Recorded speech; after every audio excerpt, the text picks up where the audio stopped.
Good day, Internet, and welcome to the Monday Night Online Open Mic presented by the New Eurekan Poets Cafe. I am your host for the evening, Advocate of Words, and it has been a really long time for me since I've seen you.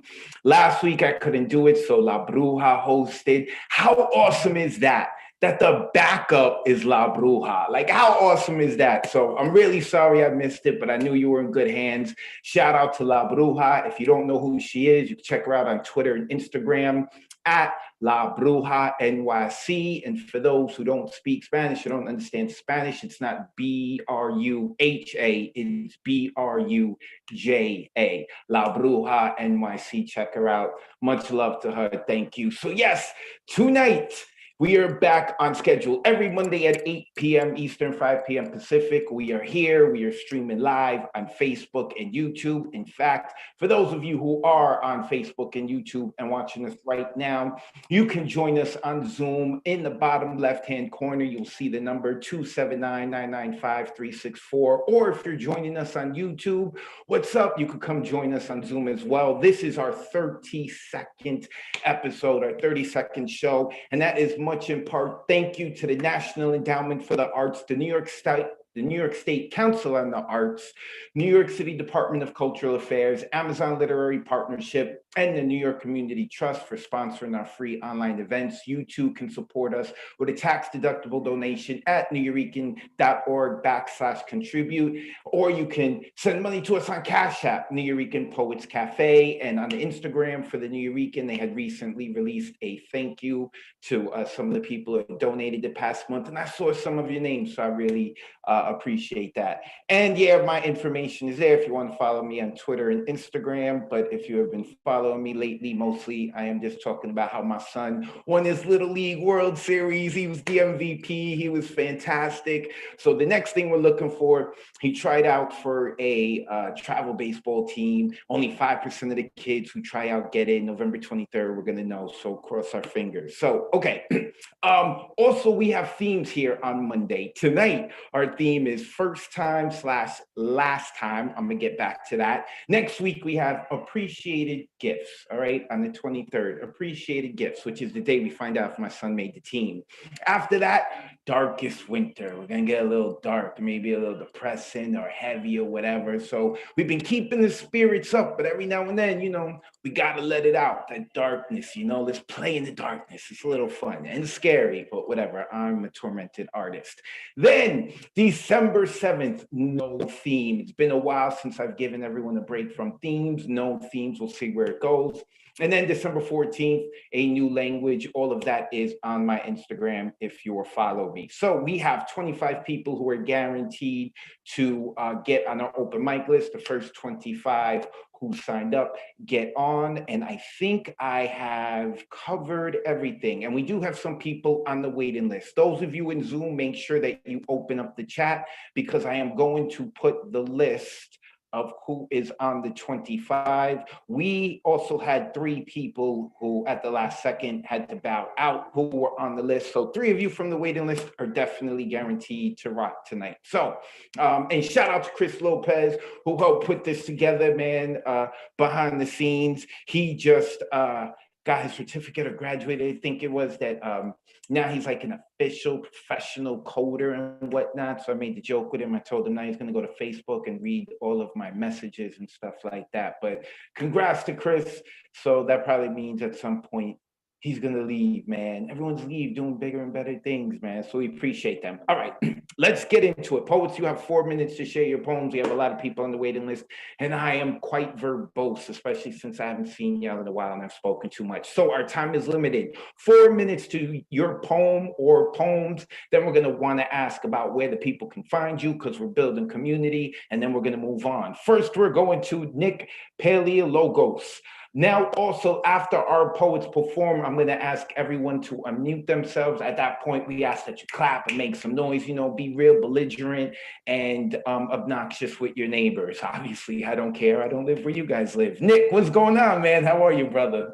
I'm doing well, Advocate. I hope all's well with you. I missed you last Monday, man. I want to say first, thanks for stopping in on Thursday, man. That was dope that you stopped in on Thursday, man. It's good to see you, man. It's good to see you again, man. Thank you. I missed y'all. I missed you too, man. I missed you. Yes. I have only one piece tonight. It is new. Um, I didn't. I don't know where this one went, but I was like, you know what? Like, it kind of fit the theme, so let's do this. This one's called "Thick Kick Rocks."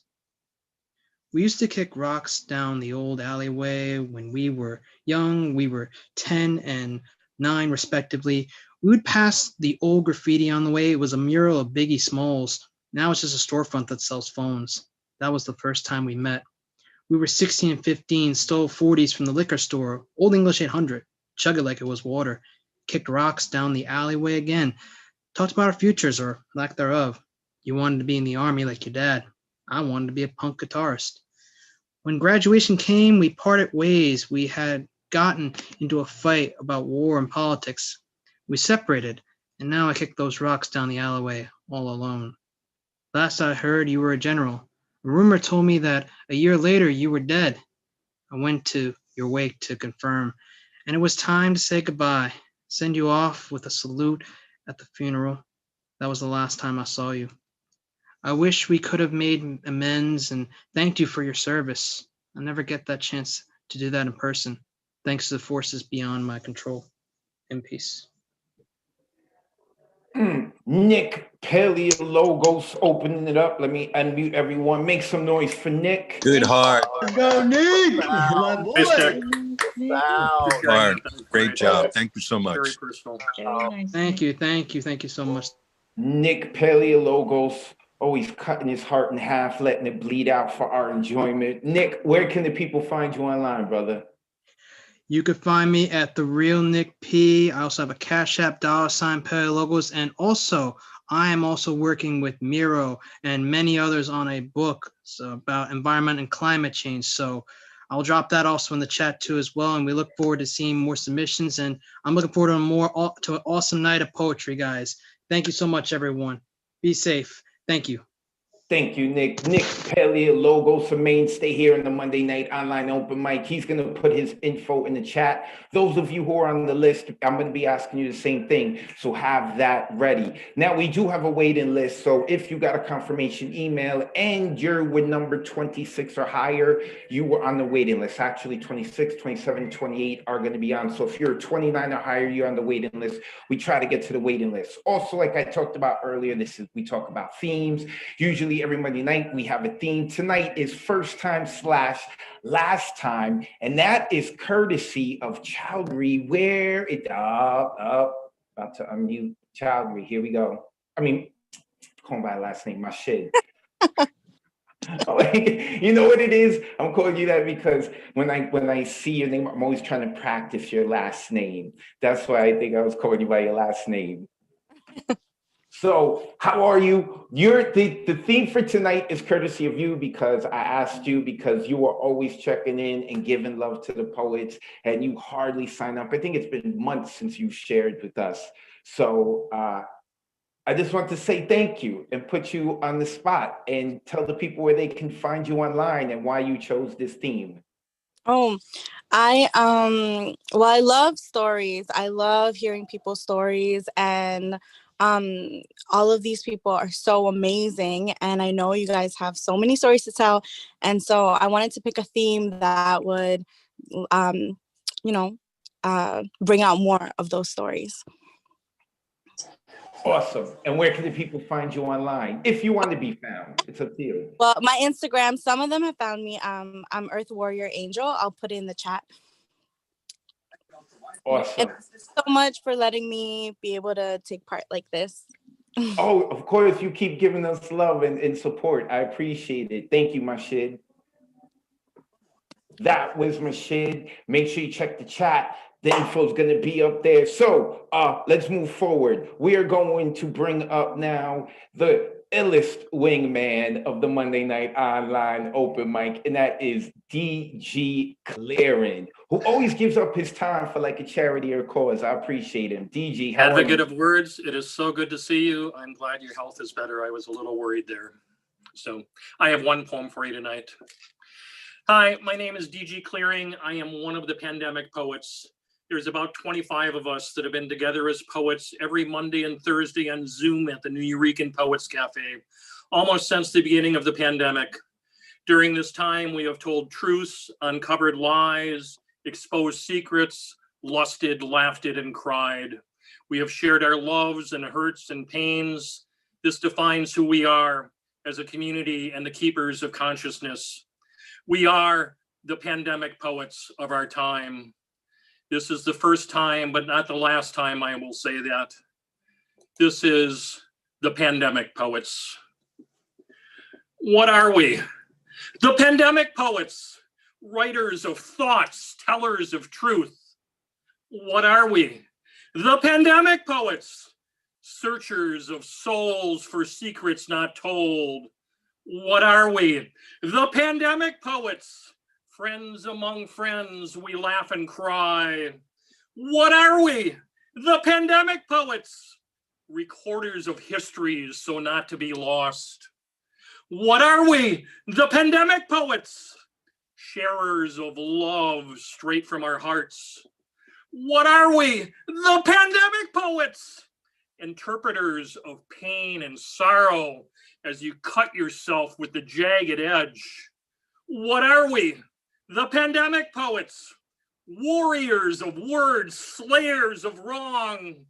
What are we? The pandemic poets, thirsters of lust and cravers of desire. What are we? The pandemic poets, vagabonds of society, wanderers of intellects. What are we? The pandemic poets, painters of pens and curators of wisdom. What are we? The pandemic poets, pieces on the chessboard, axioms of morals. What are we? The pandemic poets, bleeders of evidence, seekers of time. What are we? The pandemic poets, soothsayers of the universe, prophets of knowledge. What are we? The pandemic poets, diviners for meanings, philosophers of awareness. What are we? The pandemic poets, wranglers of sentences, rhythms, and rhymes. What are we? The pandemic poets, the conscious of all things. We are poets. Thank you. Unmute yourself. Pandemic poets. We Yeah. are the pandemic The poets. pandemic poets. Yeah, thanks everyone. I appreciate it. I loved it. Was I the only one who kept wanting to jump up every time he did it? I couldn't There help we it. go. I was like, Well, you got to be excited about being a poet. You know, it's a pretty good thing. It's, you know, it's quite a responsibility in society to be a poet. So, you know, where you need to go to find me, if you want to keep the pandemic poets coming and the words keep flowing, go to donate.neweurekan.org. Any amount you want to put in there, you know, please donate. You know, we're in the middle of a pandemic. Nobody's coming to the cafe. Any donation is truly appreciated. Thank you so much, everybody. I look forward to hearing some incredible words tonight and being part of the community and family that we are. Thank you. DG clearing. I appreciate that. I had no idea he was going to do that. Usually he's like, yo, go vote, go donate here. Nice, don't donate to us. I love it. I love it. He is also a mainstay here in the Monday night. Also Thursday night, as we have mentioned before, Thursday at 9 p.m. Eastern, La Bruja host. We have a bunch of people who are here on the Monday night going to Thursday night and vice versa. And there they do not just poetry, but they can do comedy, hip hop, music, singing, whatever it is you want. Monday nights, we're just about the poetry though. Once again, thank you to DJ. Appreciate it, man. How can you find them? Donate to the cafe. I love it, love it. Next, we are going to another mainstay, Mr. Tessa Somok. And I love his background. I believe it's his niece who drew it, right? Yeah, this is a piece titled Mayahuel, and is the goddess of pulque or ocli, which is where you get tequila out of. So tonight I'm on theme, and I have a short piece for beginnings and endings. And this piece is titled Quervus Mexicanos. I stumble onto 8th and Howard, somewhere in the middle of the Civic Center in San Francisco, thrown from underground, landed flat face on my mortality. I can hear Michael Jackson's Annie blaring on the overhead speakers. He left the bloodstains on the carpet. Annie, are you okay? Are you okay? I travel back and forth on my life, rough roads, soft landings, agony, and some happiness. I want to be someplace else, but I'm here, destined to drink a medium cup of coffee with my mortality. A black man crosses in front of me, boys box squawking and still smoking. The elderly homosexual in a see-through jersey, the homeless transgender, the wilted tattoo hippie lady, the age punk rocker woman with eligible writing around her neck, that's schizophrenic, saying hello to everybody, including herself. I hear the rumble of the city like a giant beehive, ceaseless, humming and buzzing. Years earlier, I sat in San Jose del Pacifico in the cold sierras of Oaxaca. I had ingested mushrooms. I was positive with a question. Do you want to be like the bee, part of a great collective with a place in the ex machina, a place with a predetermined fate and function? Or did I want to be like the deer, free, unencumbered by the means of collectivization, free to travel, free to roam alone, existential by all means? Without a second thought, I chose to be like the deer. But today, the cold bottom of my coffee tastes of death. I breathe death, I eat death. As my father lays in his coffin waiting to be recycled by the earth, which choice did I really make? Unmute yourselves and give it up for Mr. Tessasomo. The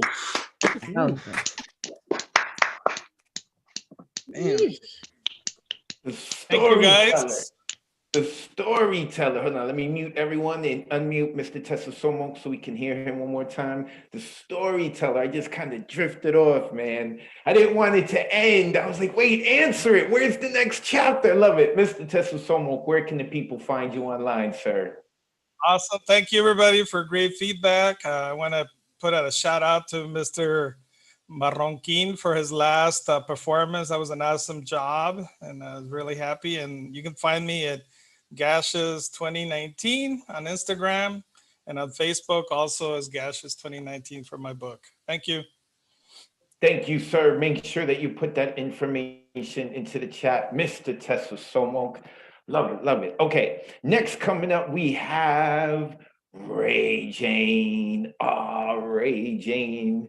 Man, Ray Jane, like every other week's been coming to the Monday night, and then I missed last week. Every time I speak with you, I feel like it's been so long since we've talked. How are you, sis? I'm good, man. It's good to see your face, brother. It's good to see you. It's good to hear you. You ready to get into it? I know you are. Yeah, I am. I got two, one for each. First time I was grateful for worship is the first one, taken from or after a poem by Kazuko Shiraishi called I Have Never Been Anything Like Pink.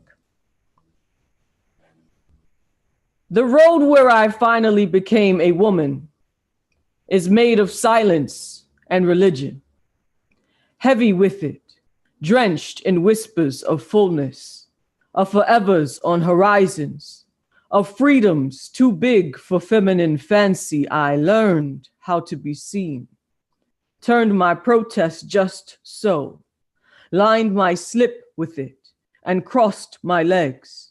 I laid a cloth over my voice, especially if it was too short, improper in the house of God, waiting for the music before you wail, girl. Worship became a release. I could cry freely, commune openly with God, ask why I was given so much to say, but not the space or the safety. And when the organs hit the last key, when the choir sits, reverence rises, I return to my proper place and volume, ever obedient and holding all. So that's the first one. Thank you. The second one is for the last time that I was in love. And it's called Bluest Moon.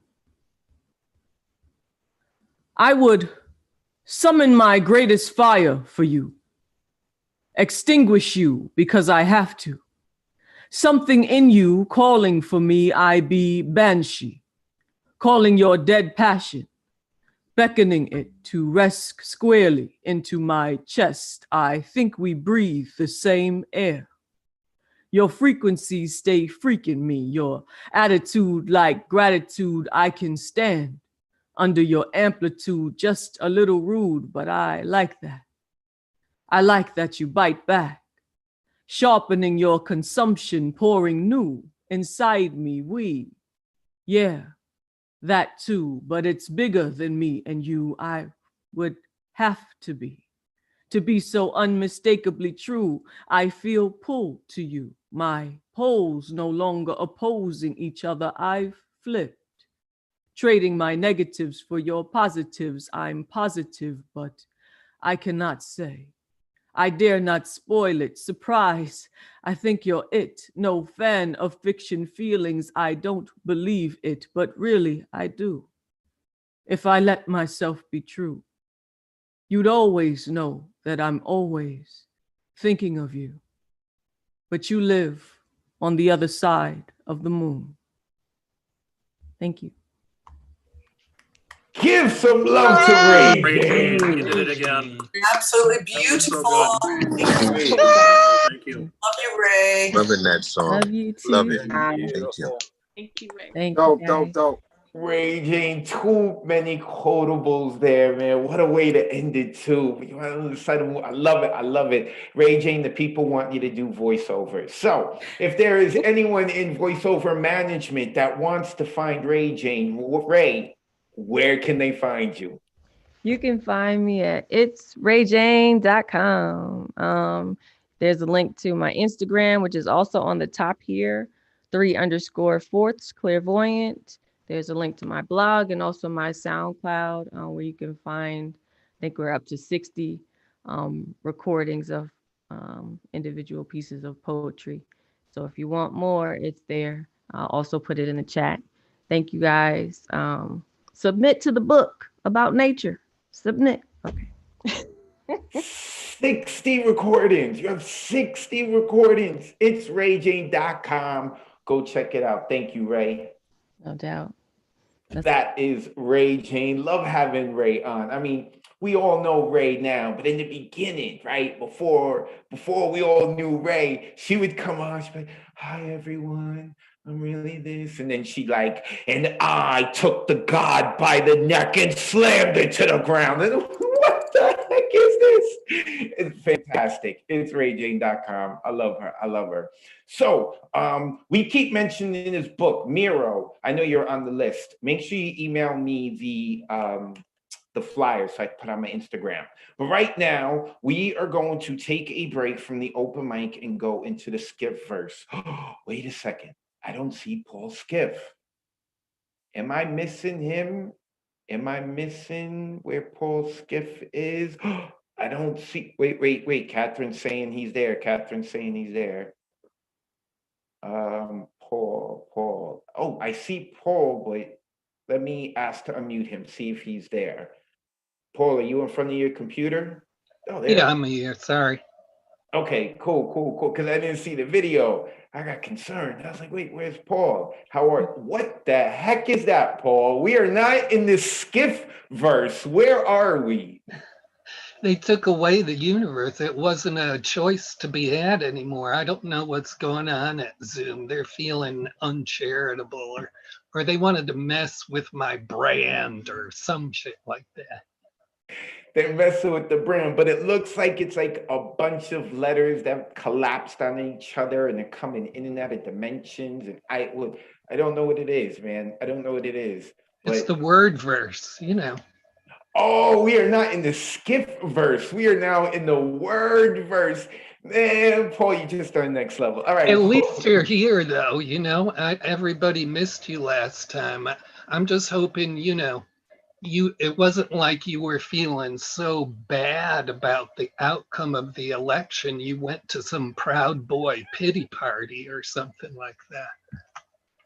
No, it was nothing like that, man. Nothing at all like that. Well, we're Okay. glad you're back. Whatever detoured you, we're happy you're here.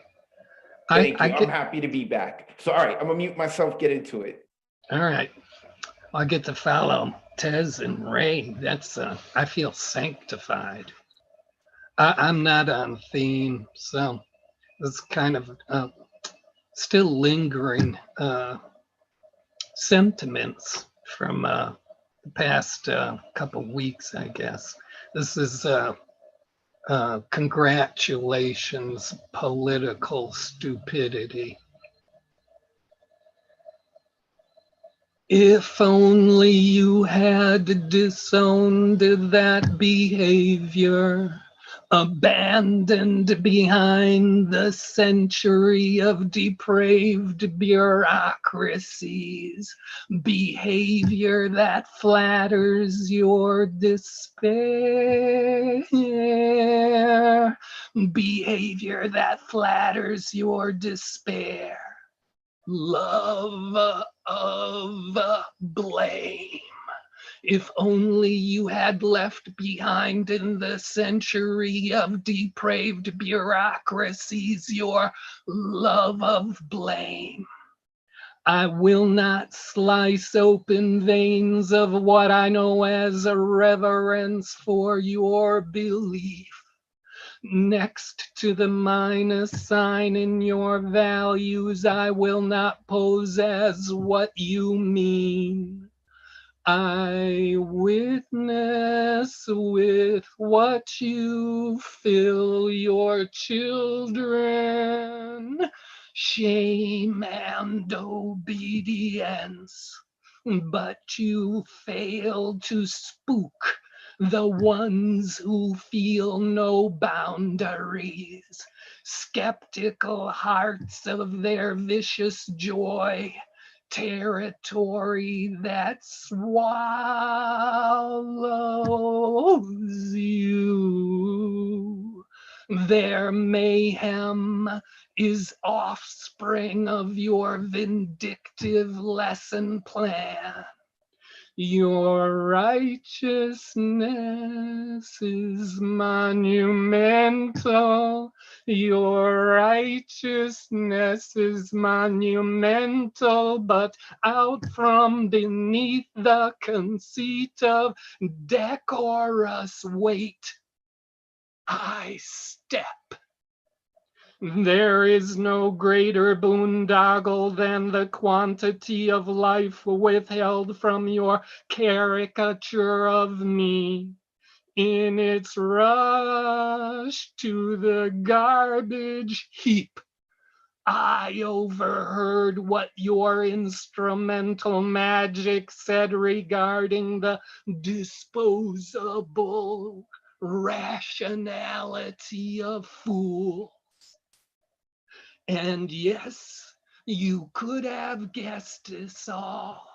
That's how I can tell. That's why it's so obvious. You listened when being told the only way to be close to anyone was driven all the way out of you. That's how I can tell.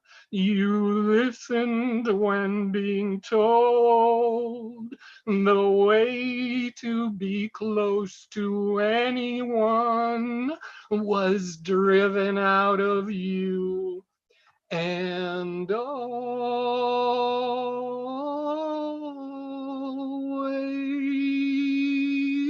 and always,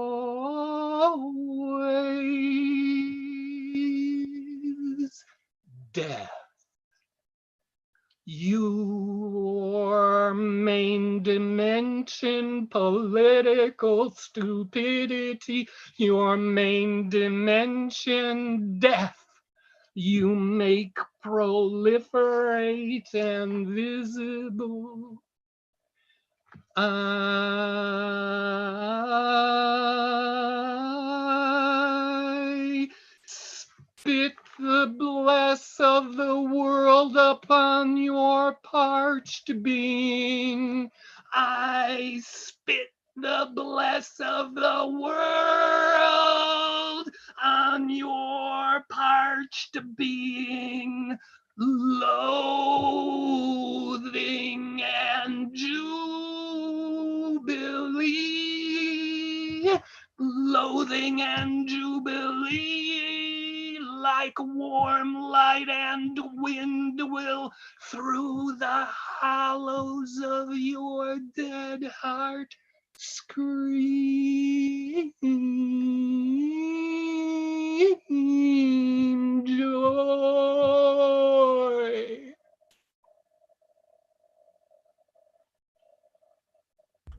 Unmute yourselves, give some energy to Yeah. Paul Skiff. Incredible. Amazing. Yes. Wow. Our first trip to the word verse with Paul Skiff. Let me get back to him right there. People are saying it was like an opera. You were taking us to church. Paul Skiff is part of the OG crew with the New Yorican Poets Cafe. As I always say, it's like he's got more claim to this open mic than me and La Bruja combined. Paul, where can the people find you online? Gracias para tu elogios. I'm very flattered. Listen, I'm just thankful I get to be here every week with everybody who's here. Everybody lights me up. You know, this is just a really intense and great forum to be in. So thank you, everybody. I come here. This is like a huge self-indulgence to get this amount of pleasure and inspiration. And I learned so much from everybody.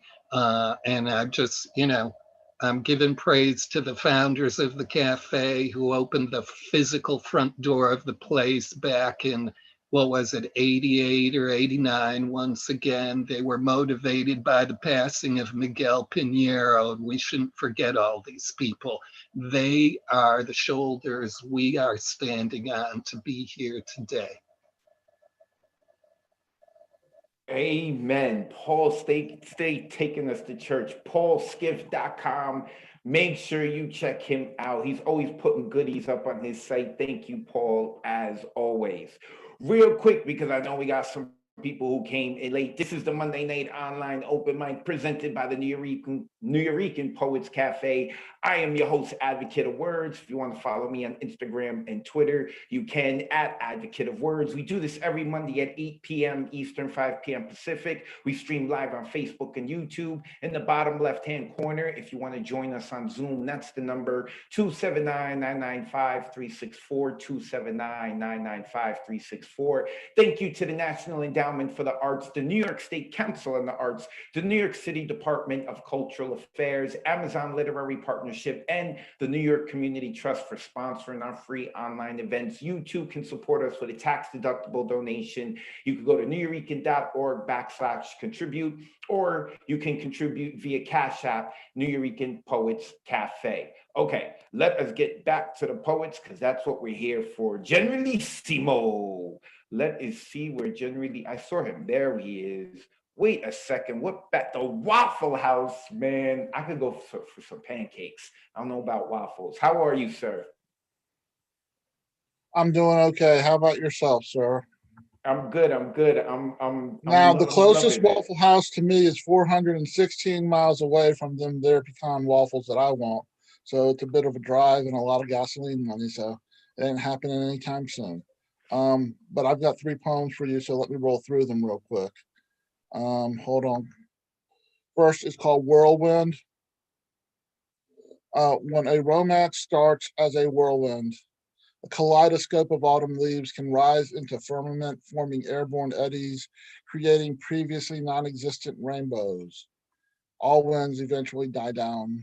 All hurricanes have eyes that exist in total calm, while surrounded by unbridled chaos. Once they make landfall, they slow, but will incite flooding till their demise. People in love will inevitably discover aftermath debris from lovers' past storms. More than often, that debris shapes the quirks and idiosyncrasies they fall in love with. Such invisible scars that should be ugly instead shine like diamonds inside lumps of coal, waiting for the right person to understand that because we are willing to get a little coal dust under our fingernails when scratching our way out of the whirlwind into a future. It is the previous storms we have weathered that have formed our ability to love more thoughtfully. My next poem is called What Smells So Bad?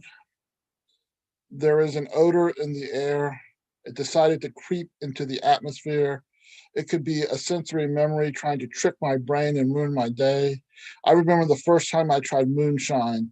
It didn't smell like any commercially made liquor. It was farty smelling, like rotten, fermented, high sugar content sweet corn someone put into an apple crumble that made the venerable dessert smell like farts rather than apples and cinnamon. Or when a skunk took refuge under a friend's deck and continually sprayed its territory. It reminded me of when my family would drive to Montgomery to visit my Meemaw. We'd pass the Chickasaw exit, which had multiple paint factories. My dad would always say, it smells like someone made some polecats angry. When that polecat decided to make a home for himself under my friend's deck in Maine, it definitely smelled like Chickasaw, Alabama paint factory, which in its own way smelled a bit like a more odorous, farty smelling moonshine. The next piece is called Thumbs Up What? Another problem with texting being a highly impersonal form of communication is how to fucking end a textersation, a word that should never have been coined for the sanity/sanctity of a better society.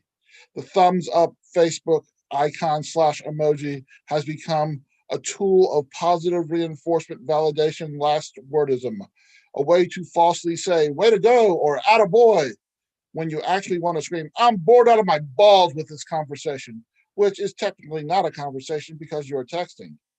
I have noticed the ubiquitous thumbs up looks a bit like an evil insertion torture mechanism from a Middle Ages dungeon, maybe an armored glove used on sexual miscreants. I wonder if whomever crafted the image created it due to a secret kinky desire to stick his thumb up random buttholes. Thank you, everyone. Unmute yourself. Give it up for Joeissimo. So funny. What's up? Man, with the funny. Woo!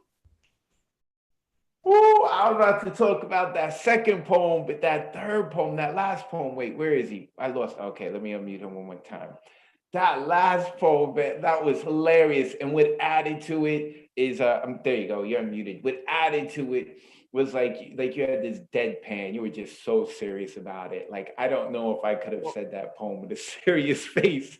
Well, I hate the thumbs up. I find it patronizing. It drives me fucking crazy when people do it to me. And now, people hear this poem, I'm going to get 500 times more of them. So, but still, I hate it. I think it's a terrible thing. Thank you, Sindler. Every time I introduce him, like, it's Generalissimo. Where can we find you online, brother? Brian Ira Franco on Facebook and GNRLSMO on Instagram. I'll put them in the chat. And the first poem I did in Peggy Robles Alvarado's thing last week called Line Breaks and Bronx Beat. I'll put that in the chat as well. Thank you, sir. I muted myself. All right. Thank you, sir. That was Generalissimo. Make sure you give him a follow. Shout out to Peggy Robles Alvarado. She does workshops. Make sure that you give her a follow too. Robles Writes, as in writing the poem, Robles Writes. But he's going to put all that information in the chat. We always asking people to drop their social media handles so that they can connect and we can really build community as a bunch of people do other things outside of the open mic that you may be interested in. So with that being said, the next name is a name that I do not recognize. Jaden Kesey. I don't know if I'm saying that last name right. Where is Jaden? Is Jaden here? Shout out to Overdose and Little Overdose bouncing. Oh, Nina. Okay. You change your names on me. You're getting me confused here. All right, let me. I know. So, do you want me to call you Nina? I prefer Jaden. I just signed up with Nina because that's my real name, but I like Jaden more. Got you. Jaden, and how do you say your last name? Kessie. Kessie. Jaden Kessie, welcome to the Monday Night Online Open Mic. Where are you located? Thank you. I'm in New Jersey. Oh, okay, you right across the river. That's what's up. Awesome, awesome. All right, so you know the rules, right? You got 4 minutes to share a poem or poems. You ready to rock out? Yes. Yes, Awesome. yes, yes. I'm gonna mute myself and you go. So this one's called Medusa's First Love. It's about me. Okay. She was molded, shaped, by a nice boy who loved her, his magnum opus. He used his warm hands to form her imperfect breasts, chiseling her wrists. He made her into the perfect woman. Perfect, an object no less. The young Medusa, immortalized in marble, ironic you think. The lovely figure with gently plump lips crafted a gape just for him. He utilized her, brutalized her till she cracked, he'd plaster over. His story fades the color from her blushing face. He does not notice. She was made only for his pleasure, only his, a blessing, a curse. The lovely statue, with polymer lips and stone heart, lied lifelessly still. The gaudy figure, whitewashed in semen and spit, iconoclasm. That's the end. Woo. Unmute yourselves and give it up for Jaden. Excellent. Yeah. Thank Hey, you. Jay. Thanks, Very good Jaden. job. Very nice. Thank you Please so come much. back. Please come Thanks. back. Thank you. Dope. That was so fire. I love that. I love the title too. Hold on. And then I don't know, what Jaden's got there, but I saw some smoke rising from the bottom of the camera. It added to the production value. I loved it. I loved it. Got my little cigarette. There you go, Jaden. Where can the people find you online? So I'm on Instagram at PsychWardAngel. Yeah. I love the name, Psych Ward Angel. Awesome. Well, Jaden, you have to come back now.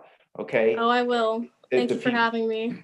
People demanded it, and the last voice I heard was Ray Jane. And Ray Jane, she's queen of these parts over here. So you're gonna have to come back now, okay?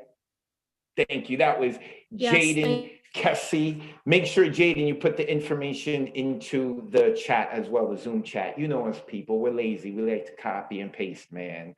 I blame computers on that. Okay, next up, we have a name I am familiar with, and that is Michael Sindler. Let me unmute Michael. And Michael just may be one of the happiest people I know right now, because this is the first time I've gotten to see him after the election. How are you, Michael?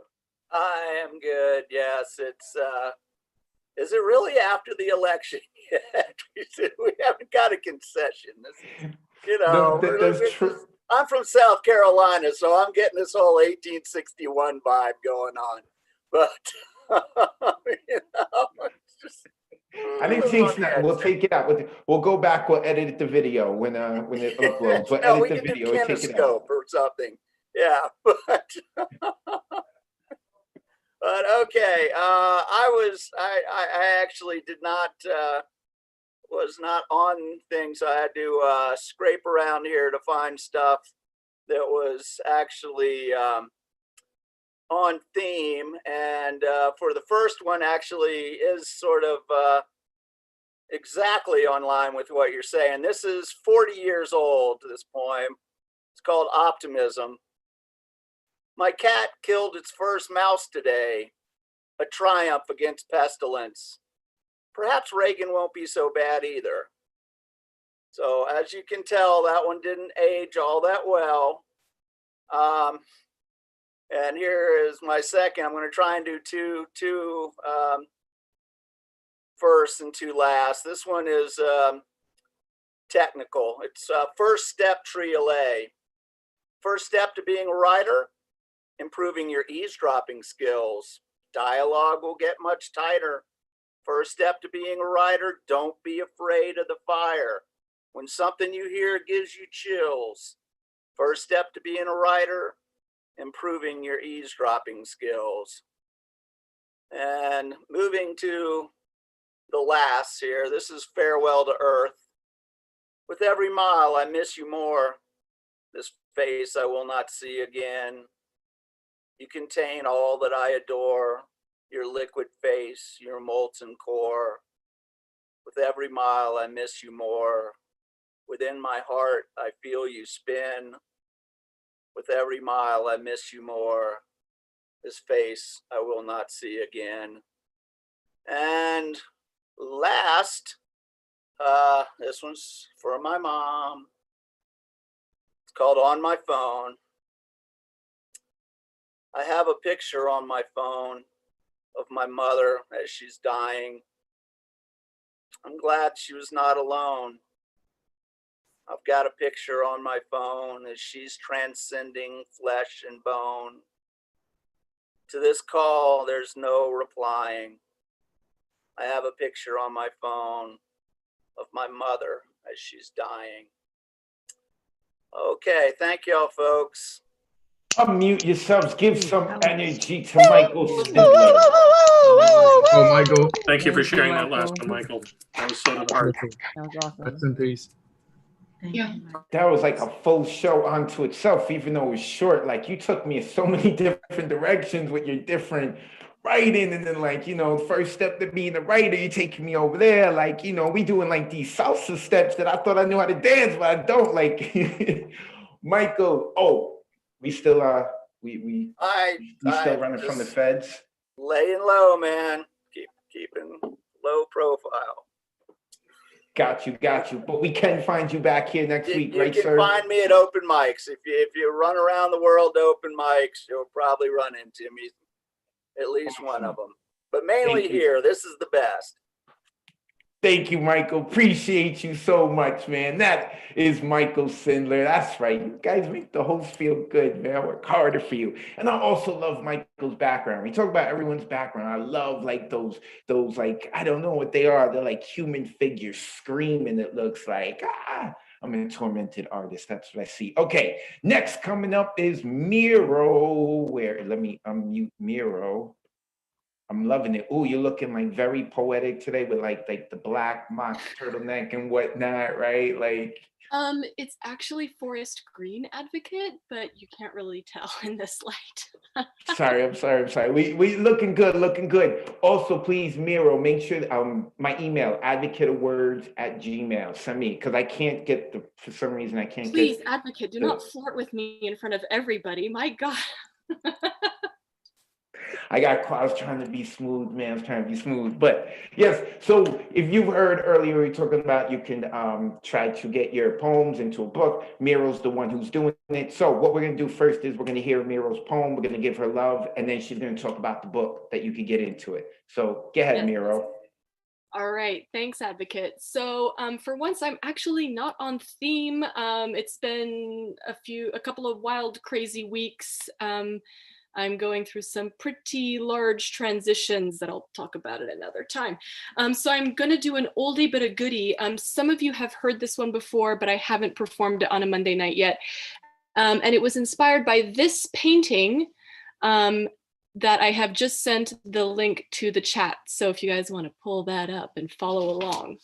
I just sort of felt like election week has been really shitty and traumatizing, and we are still experiencing the abuse and gaslighting of the orange in chief. And I also personally need a little bit of a pick-me-up, so this is one of those poems. So enjoy the painting, and I hope you like it. All right, this is called The Hot Knife Through Butter. Judith beheads Holofernes, and victory is hers, assured for her people. A violent triumph captured on canvas by Michelangelo Merisi de Caravaggio in 1559 in all its bloody glory. I've never seen this mastery in person, but the image inspires strength, courage, ruthless determination, bravery, solidarity, a fierceness I can only aspire to cultivate, to be. Judith slices through the tyrant's throat like a hot knife through butter while the crone watches, waiting, ready with a bag for their gory trophy. I look at Judith, eyes determined, arms strong, and I cheer her on. You go, girl. Get it, queen. Shattering the glass ceiling, proving that women are heroes, saviors, legends.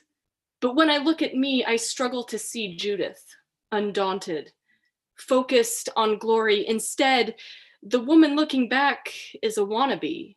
Talks a big game like, I got this strong independent who don't need no man, yet yields like a hot knife through butter when she gets a phone number. Flirty text, some good sex. All that feministing, lionist roaring, patriarchy smashing, you're pretty when you smile, fighting, powerful woman, 1-2 punch in my mind, hero being goes out the window. Bye, queen. To the slack-jawed amazement of my friends, bitch, what are you doing? Judith has left the building, was never there, actually. I imagine what she'd say to me, wise words from a warrior, traversing centuries, mighty queen in the oil painting. She'd see me with all my knowledge and my degrees and my stacks of feminist literature, presently trapped between two fuckboys I'm trying to get over. Judith would look at this pathetic spectacle and declare, you know nothing.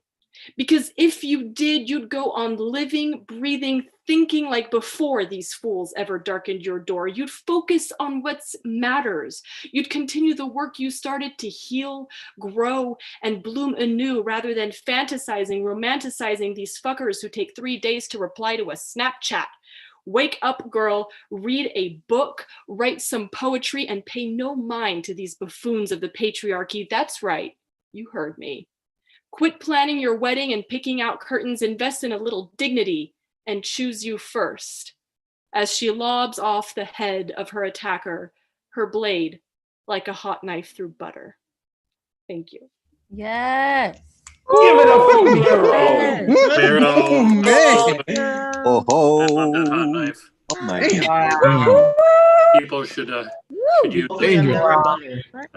So Miro went in. That was like a journey too. First it was like, I'm all gangster, and like, no, I'm really not. I'm fragile. And then it ends like, no, you know what? I'm gangster. It was like, oh man, I'm gonna think of it. There's this children's story about like what with George. I'm gonna get back to that anyway. All right, we're gonna talk about Miro now. Miro, that was fantastic. That poem was a ride in itself. I loved it. Where can the people find you online? So I'm on Instagram, Miro Reads Books for now. It looks like Miro Reads Books, but you know, take a good look at yourself and follow me. There, that's what I've got to say about that. So Advocate mentioned earlier, and also my minions, Nick Paleologos and Darling Ray Jane, were talking about my little publication that they're working with me on. So if you want to write a poem or an essay or submit some really awesome black and white photography honoring nature, the environment, climate change, we're looking for love, but we're also looking for anger, for frustration, for concern, for care, for compassion. Send that our way, and I will be spamming the chat with some information about that. And if you follow us, you know, Ray Jane and Nick and Withdrawn and myself and Paul, and who I'm not sure is here tonight, you will also see information on our pages as well. So we want your stuff. Submit. Thank you. Well said. Thank you, Miro. That is Miro. Miro's usually also active in the chat talking about all of your poems. I hope that after all of our poets perform, they go into the chat and they see what the people have to say. Also, that's where the information is going to be so you can follow people. Miro Reads Books. That's on Instagram, even though it looks like Miro Reads Books. But I like it. I like the optical illusion. It's like a great conversation piece, you know? So like when Miro emails me, wink, wink, you know, I got a conversation to start there. I was caught up guard. She's like, how you flirting with everyone? Like, I'm the one who makes the jokes and catches people off guard, man. That was slick. All right, next up, I don't know if it's Michael or if it's McCall. It's Michael. He's nodding. Michael McKay. Usually I have a problem with people's last names, not their first name. So it's Michael, correct? It's Michael, yeah. Awesome. Well, I think you're new to the Monday Night Online Open Mic. Is that correct? I am. I didn't know about the themes thing, but being that it's first time, can't go wrong. There you go. It's built in there. Where are you located, Michael? Memphis, Tennessee.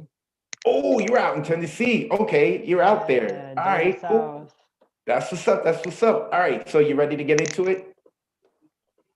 Go ahead. All right.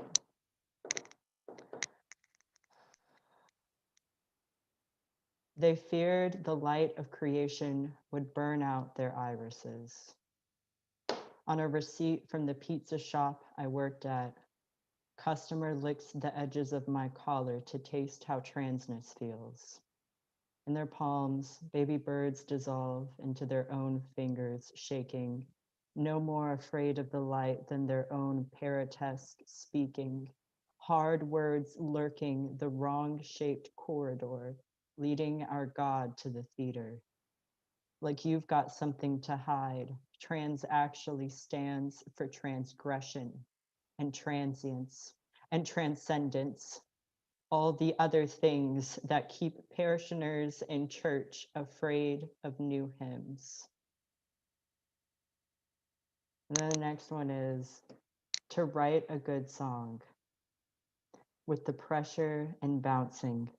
Understand that my brain is an organ which I can play to reach different keys and express the pulsing and beating of being human and unbearably fragile breathing things.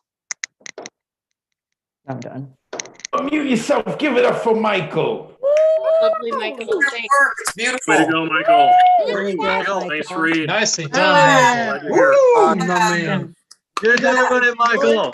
Yeah. That was awesome. Came in like hot butter. Cut off a bunch of heads right there, man. I love that heat. Came in with like a saber. Forget it, like, a knife through hot butter. It looks like a saber. Michael, where can the people follow you online? All right, so my Instagram is coffin.banger.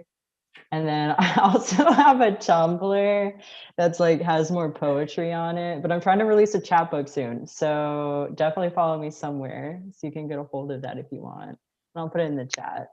Thanks, everybody. Very excited to be here. Thank you, Michael. Yes, make sure that you put all of that information in the chat. Michael McKay, I love when people, they use handle names that are a little different, a little off. That's when I know, oh, you creative. Ooh, I love it. I love it. All right, so that was Michael McKay. Welcome to the Monday Night Online Open Mic. Michael, make sure you're not a stranger. We're doing this every Monday. Where you been? Let Tennessee know. Next coming up is a woman who knows a lot about the Monday Night Online Open Mic because she's always here with us, and I love it. And that's the apple of my eye, and that is Catherine Badan. Oh, Catherine may be even happier than Michael right now. How are you, Catherine? I just loved his work, but I'm a little pissed off because other people are flirting with you tonight, bro. So you are mine. Anyway, hi. Wow, that was beautiful.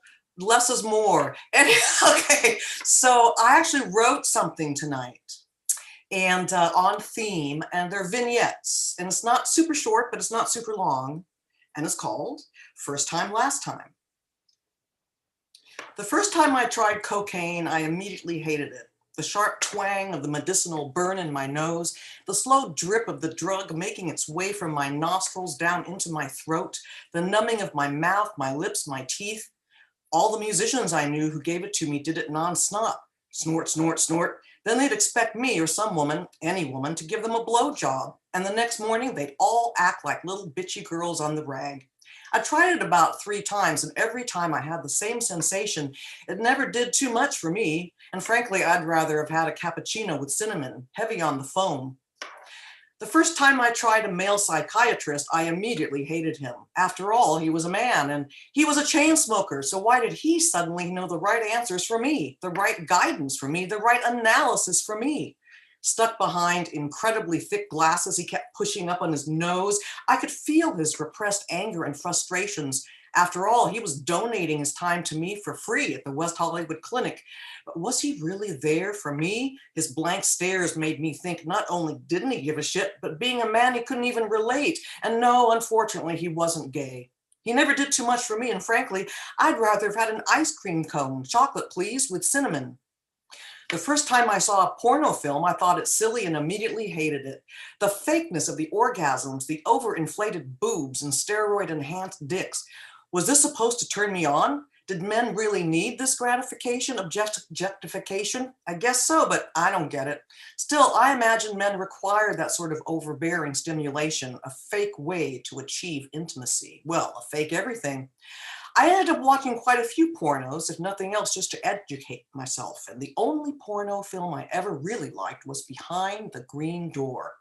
I wouldn't call that so much a porno as an adventure in pure erotic sensuality. It was exciting and tantalizing. I thought it was quite tempting. Yet it didn't do it for me anywhere near as much as my own vivid pictorial imagination. My own imagination wherein I could have anyone I wanted, like Gerard Butler or, well, really only Gerard Butler. Too bad he's now devolved into action flicks. I'd much rather have a nice cappuccino with cinnamon, heavy on the foam, please. The first time I saw Bobby Kennedy shot dead was certainly not the last time, but that first time was so horrendously traumatic, so real, almost like a dream. I remember I was standing right near the TV and my mother had just finished saying, "Oh God, I hope he isn't shot too," and pop, pop, pop, he fell down. Every time I see that footage, I feel so sad inside. Another hero shot dead and killed, another pure soul taken away from this world, and one we needed so badly. That was also one of the first times I experienced real grief of a personal loss, something that meant something to me, not at all like the death of my alcoholic stepfather, which didn't mean anything to me at all. He was only a caricature. That was false grief, knowing what he had done and how badly he treated my mother. The first time I experienced God was gratefully and thankfully not the last time. The first time perpetuated itself into an ongoing eternity of bliss and light and happiness, which has evolved into a lifelong pursuit of God's hand lightly touching mine while gently leading me down the pathways of earthly manifestations. And I will never take for granted those feelings of pure spirit entering my body with an electric tingling going up and down my spine. That knowledge is special. That knowledge is the only reason I'm alive, the only reason I exist. The first time I kissed a woman, well, I haven't. I've thought about it, but I haven't quite gotten that far. Charlize Theron, Cate Blanchett, Angelina Jolie, no, well, maybe Natalie Wood, yeah, but she's dead and I'm not into necrophilia. Well, at least I'm not yet. The first time I left home was actually not the last time. I left when I was 16 for a few nights, but I knew I'd have to go back because I wasn't of age and I was still trapped. So the first time I really left home was a true commitment, carefully planned, because how many times can you leave home and make it mean something? And the other times would be a joke, a sham, a hoax. That first time when I was 16 was really a preliminary walkthrough, a dress rehearsal, as it were. I needed the practice because once the real deal arrived, I was ready. I was primed. The first time I tried LSD was definitely not the last time. The walls and windows all converged and merged, melting into each other in some really pleasing Roman numerals. Say what? Yep, that's acid for you. And I remember lighting a cigarette and poof, a small section of my hair at the same time. Oops. Listening to Jefferson Starship's blows against the Empire was magnificent. Paul and Grace did, after all, record and mix their LPs to be listened to on LSD, God bless them. I remember the next morning when I attempted to fix myself some eggs. I say attempted because I tried, but the pepper I put on top instantly turned into little dancing black bugs, and oh my God, I couldn't eat that, and well, I didn't. About the 14th time I took LSD, I decided, oh shit, this stuff is too harsh for me, but wait.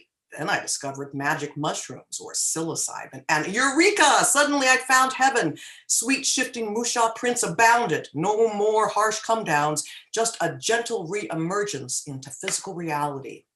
But yes, the first time I tried cocaine, I immediately hated it. I could sense it totally cuts off the heart chakra, replacing it instead with a cold stone heart devoid of any feelings, devoid of any real emotion, supplanted instead with the distant gods of intentional moroseness, what the FBI would call a scandalous cover-up of the truth. When I used to sell pot to New York writers in LA, the only time, I mean the one and only time I was ever ripped off was by a coked-up, sociopathic addict posing as a warm-blooded human. And yes, he was also an actor. It never did too much for me, and frankly, I'd rather have had a cappuccino with cinnamon, oh, and heavy on the phone. Unmute yourself. Damn, went everywhere. Right. Killed it, Catherine. That was wonderful. Oh, there, big circle there. That's my life for you. Never does. That was nuts. Let me unmute Catherine one time. That was nuts, man. My head was exploding and I felt kind of self-conscious, but I saw that Matthew, I saw his head exploding too. Yeah, Mary Quinn, I'm talking about you. Your head was exploding too, man. Both of ours. His head is still exploding. Left out one little really dirty part that I thought would gross everyone out. So. I was off. The people loved it. One more time, Catherine, please put up your info so they can see. Okay. Thank you so much for being here, Advocate, and for doing this. This is the best and only poetry thing. It's amazing. You guys are all amazing. My website, CatherineBadan.com, you can find all my links and my writing and my photos and pretty much the kitchen sink. Anyway, thank you. I'll put my thingy up here. Thank you for being there. Thank you, Catherine. Catherine Badan, the apple of my eye. Love it, love it. Just, I don't know, man. Maybe because I'm biased and I haven't been here in 2 weeks, but I feel like there's something extra in the air tonight. You know, I don't know. Maybe it's just that I missed y'all, or maybe there's just something extra in the air, or maybe a little bit of both. But I'm having me a good old time. All right, Dylan DeForge. Dylan's been with us for about like a month now, month and a half, I believe. Where's Dylan? I know he's here. I saw him. Dylan, where are you? Oh, and I see Lynn Lane there. What's up, Lynn Lane? Lynn Lane is a photographer. You need to check out his work on Instagram. You need to. So, oh, there's Dylan. I'm asking where Dylan is, and he's just like so polite and self-conscious on his video camera. He's not moving. I'm like, where's Dylan? You know, he's not I did waving. a little like half-hearted waves, but it's like, I don't know how people could see with this. How you doing, Advocate? I didn't see you last week. Yeah, man, no one did. No one did. I was off fighting the demons in Hades, but I'm back. I'm back to hear your poetry. You ready to get into it, man? Oh yeah. So this is new stuff, and it's kind of on theme. I'll get to it. So the other week there was an earthquake in Buzzards Bay, and it resonated all the way to my hometown. So I had this idea. During this pandemic, I noticed how distance has become much less of a barrier as we're more involved with like making connections and maybe getting some affection, even if they're like 1,000 miles away. Some of us are like making plans for the uncertain future to like go across the world to see these people, to feel maybe, you know, to fulfill these promises of human touch, or I don't know, have an excuse to go to the aquarium. This poem is called Meridians. I tore open a mandarin's rind with my bare hands because the peeler went missing in the wash again. My mother stood in the doorway, clutching the threshold. Did you feel that shake? A 3.6 on the Richter, several towns south, and my fingers split the orange globe. I can't convey much about where I am now. What shifts under my shoes can't be felt in the video. I can vouch for this vulvic fruit, but unless it's in your teeth, you're missing out on how sweet it is, how it stings my lower lip. You can observe the yellowing leaves on my dead-end street, but in this selfie, you can't smell who's burning them. I can tell you I'm shivering in delight, sitting at my desk, but my texts can't give you the chance to touch me in a way even I haven't done in years, carrying me to bed. You can send me shower snapshots in the morning, but I'll never know what sound the water makes when it hits your skin, reverberates off the fiberglass. No amount of Whitman-esque whispers to feel my words with your fingers can help. Behind screens, we might as well be a thread apart. I swallow a segment of my snack and forget what Central Standard Time means, and where Missouri is on a map. I like to imagine the sliver of sun sinking into the ocean when we walk on the waterfront, the hum of the elevator up to your hotel room, the texture of your hair as I run my hand up your neck, and how our tongues column tie as another fault line cracks beneath us and takes us to the core from the 13th floor. This will be our first time. Unmute is, give it up for Dylan. Very nice, Dylan.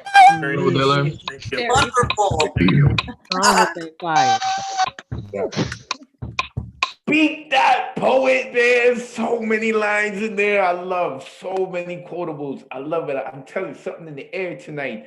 Dylan, where can the people find you online? You can find me at DeForgery on Instagram, and that has a link to a card website, and that has like my other social links and bios in case people want to read that shit. But yeah, it's always a pleasure being here. Thank you. Thank you, Dylan. Appreciate it. Make sure you put that information in the chat as well, into the Zoom chat. People like to copy and paste. It's just easier. Dylan DeForge came here, like I said, about a month and a half ago. We told him to stick around. He did, and I'm really happy he did, man. Really happy he did. I'm enjoying his work. Next we have coming up is an incredibly lovely lady. I always enjoy listening to her, and that is Diane Ward. Where is Diane? Diane, like I said, I just think about her. She's got like this mixture of wisdom and youth. You don't find that very much in terms of people's energy, you know? So I love it. Diane, how are you this evening? I'm fine. Thank you. I'm glad you're back. Very nice. We missed you. We really missed you. Oh man, I appreciate that. I missed you guys too. I'm so happy to be back. So I'm excited. I stayed on prompt. First time, last time. It's one piece. It's not long at all. Here we go. You don't always know ahead of time that this first time would be the last time, unless you have no control for future circumstances, which in some instances you actually do. If you decided independently that this is the first and last time without telling the other, then you run a risk of a multiple time. If nature dictates otherwise, and the greater one deemed you need another lesson, you may be far from over. Too bad for you if the first encounter or event or happenstance was uncomfortable. Some lessons require repeating, while some others do not. Some choices are not of your making, or lessons are just learned the first time.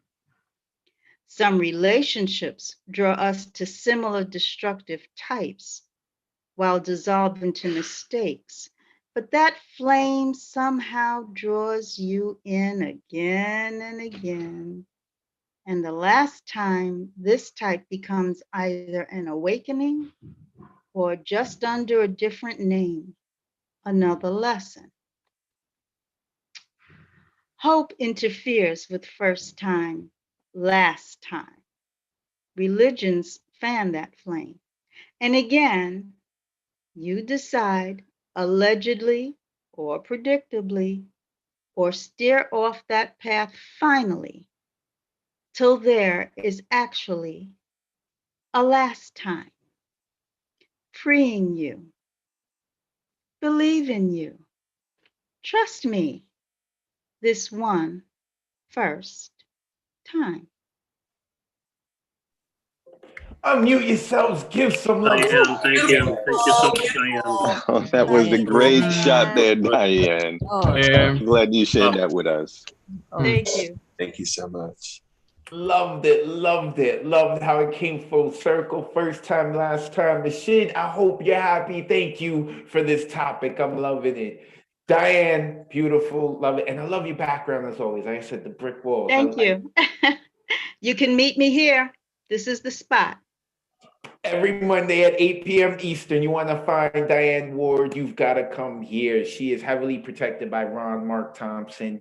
I think she's also on the run too, and Ron is like hired muscle. But yes, every Monday, nonstop, Diane is here. I love it. Diane, thank you so much. I appreciate it. Diane Ward, I so appreciate having her part of the community. I love it. I love it. Like I was recently interviewed by a journalist from I think it was NYU. I've been speaking with journalists from like the student journalists from NYU and Columbia, and they keep asking about like the Monday night online open mic, and I tell them like, you know, it's like this one big story with all these subplots, and each of you are telling your stories, and we're reading your subplots, and you know we're following it along and whatnot. And I love the characters and the different voices that are brought here. So just want to like bring a broad thank you. You know, I really missed you guys. You guys make this so easy for me to do, and this is supposed to be my job, right? Like I'm just hanging out with y'all. This is my job. Okay, enough of that. We're gonna get to Gigi, who's got a new do, and I knew that before I saw her video right now because I saw it on Instagram. I think I liked it too. How are you, Gigi? You did. I'm doing good. How are you? I'm good. I'm good. Uh-oh, Gigi. We're standing up. Are you like gonna perform for us? Is that what I'm about to see?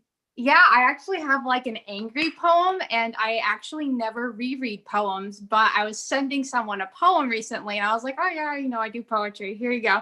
And I was just like, wow, this was kind of on theme, so I'm gonna read it. And it's a rage poem. So all right, I'm just gonna go for it. The first one's called Those Who Taught Me to Love Myself.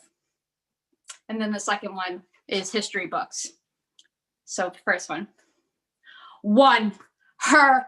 I was 13 and she was 15 and you made me feel beautiful. You called me your girlfriend and I retreated to the closet. If I had allowed myself to feel feelings, the harassment at school would have been justified. I never admitted I liked girls more than boys for 7 more years.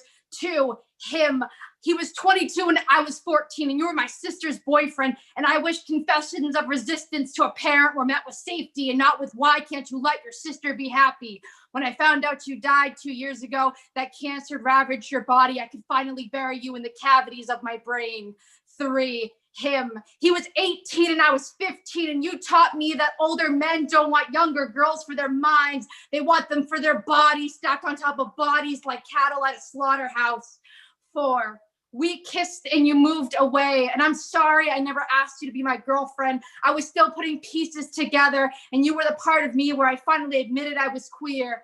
5, him. I was 18 and you were 40 and we were coworkers. Maybe it was the way that my welding helmet and leather boots spoke to you. After 6 months of harassment, you cornered me in a parking lot. I reported you and you disappeared. Weary of construction, unsafe in my occupation, I fled. 6, love isn't always romantic.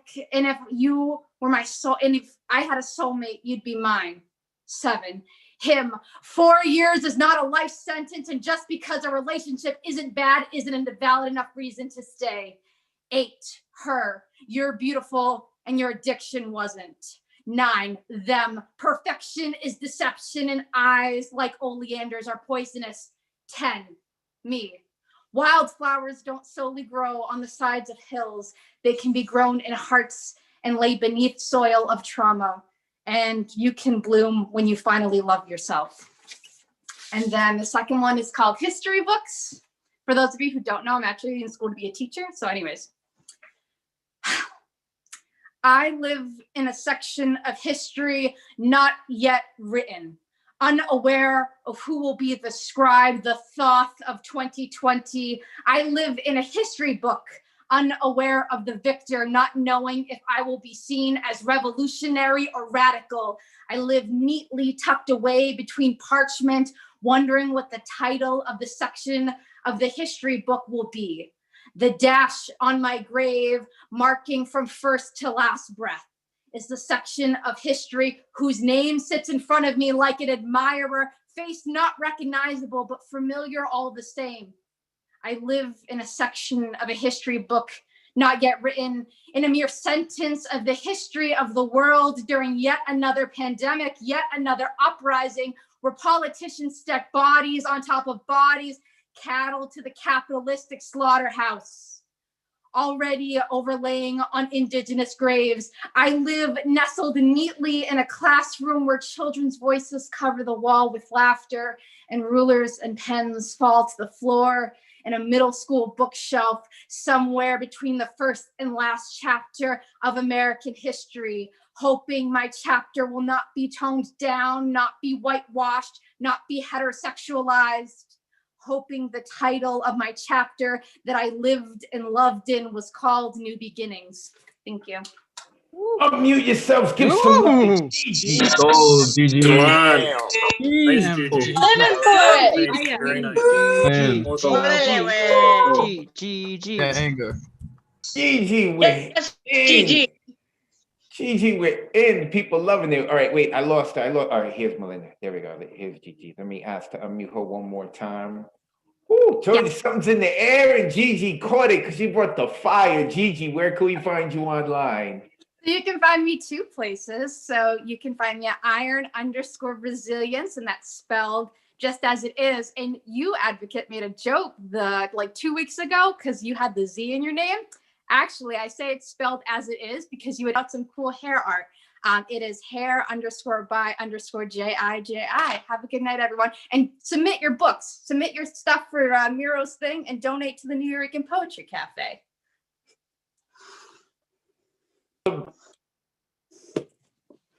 I didn't unmute myself. Awesome. Thank you, Gigi. That was Gigi. Make sure you give her a follow and make sure you put your information into the chat. Gigi's been here, I think, since day one.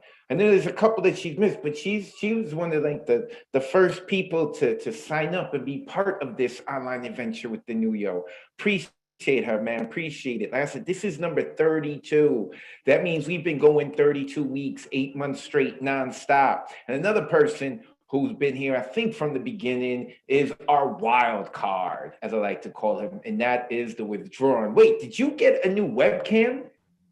No, so I'm on my laptop, and you and Ray Jane, I noticed that y'all have your mic, so I was like, let me try this out and see if my voice is like a little bit clearer. So, you know, up in the production value. Can you hear me fine? It sounds okay? I hear you perfectly. You sounding good, okay, cool, man. Cool. That's what's up. That's what's up. How you been, brother? I'm good, man. I'm happy to see you back. I'm happy to be here with y'all, and you know, it's always a blessing. So thank you.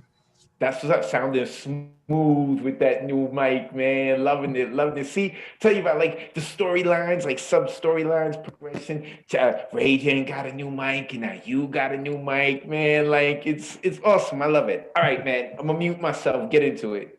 Okay, this piece is called "The Ages I Couldn't Breathe." First time I couldn't breathe was age 8.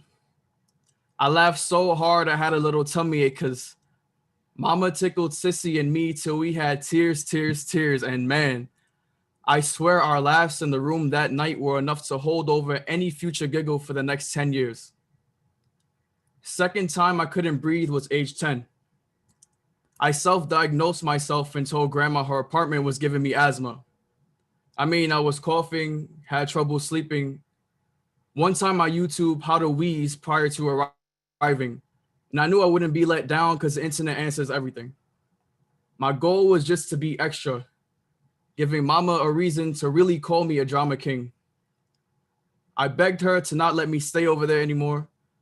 She thought it was another dumb excuse due to grandma not having Wi-Fi. Me not wanting to go because of that was partly true. However, it was hard to breathe in her apartment for this one very reason. Grandpa was always farting. I swear his stank gave me headaches, so always I had to hold my breath. You've never smelled a grandpa fart till you smelled a grandpa fart. Third time I couldn't breathe was age 12. I had to prove that I could swim from one side of the pool to the other because last time I tried, I failed. And that's when my cool fell. Trying to be like Michael Phelps, I almost drowned. It wasn't dragged out a lot like the way it was in The Sandlot. Unfortunately, I didn't get my Wendy Peppercorn moment. I still got a cheek kiss for my crush for trying. I mean, that's gotta count for something. Fourth time I couldn't breathe was age 14.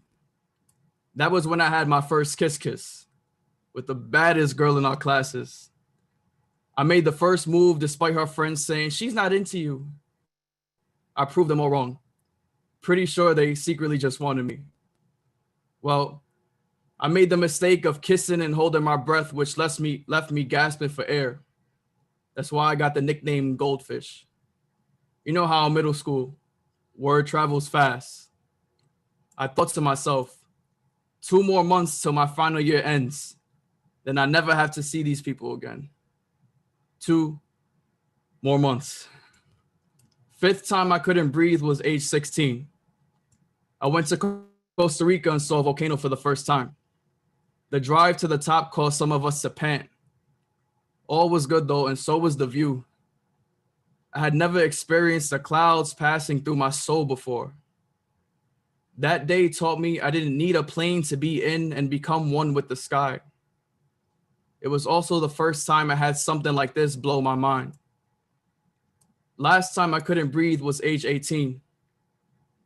It seemed like every 2 years there was something. I had always wondered what the eventful occasion of the year would be. On Friday, July 17, 2020, I went jogging at around 5:06 p.m. There aren't any sidewalks on the path I run, and so you're pretty much racing against the cars along the road. I never had my headphone volume low. I knew it was pretty dangerous to run without at least one butt out, but that's how I lived. Out of the corner of my eye, a car pulls up close to me and I think I'm gonna get hit. And for this reason, I dart. So fast, it takes a few seconds for me to slow down. As I begin to lower my music, I turn around to see 4 officers with their guns out, yelling at me to get on the ground. My knees fall to the pavement and hands shake. I can't find the volume button to lower it all the way so that I can actually hear what the officers are trying to say. I'm going to take, shut the fuck up and don't you move, as one of them screams at the top of his lungs, shaking too, although he has absolutely no reason to feel fear. They're yelling at me some more and I officially can't make out what they're saying. The next song on my iPod is playing a lot louder than the last, and I try to tell them that I can't hear anything, but they don't care. I take it upon myself to remove the headphones from my ear. They get in closer. Both officer 1, 2, 3, and 4 tackle me. I hear 2 talking over 4 and 3 talking over 1, something about a robbery that took place about 25 houses down from where I passed on my run. Apparently, I fit the description based off of what the alleged victim said I was wearing. I get punched in the lip because they ferociously tell me to stop fighting, and I'm not. The only fighting I'm doing is fighting to see tomorrow. Ongoing joggers stop to pull out their phones, record the show as I lay like gum to the ground, place face down. I was on my way home, looking forward to that fresh pressed juice, but instead I get a fresh pressed knee against my neck. This feeling was familiar to me, and all of these memories start flashing back of times where I struggled to breathe. And I hate that if I die right now, this will most likely be the most memorable moment, not just for my family, but for the world. This wasn't my plan when I said I wanted to change it. I remember being in the womb and daddy celebrating on his birthday that he made it past 25, because it was never supposed to be that way for us men. Here I am searching for air and praying, "Our Father who art in heaven, thy will be done. Give us this as we forgive those." After this point in prayer, I'm no longer awake to hear the voices in the distance wailing, "Whoa, you killed him! You killed him! You killed him!" Around me in disbelief, they know from the very start that I couldn't properly inhale and exhale without saying the words, "I can't breathe." Witnesses traumatized will probably suffer from PTSD from what they've just seen.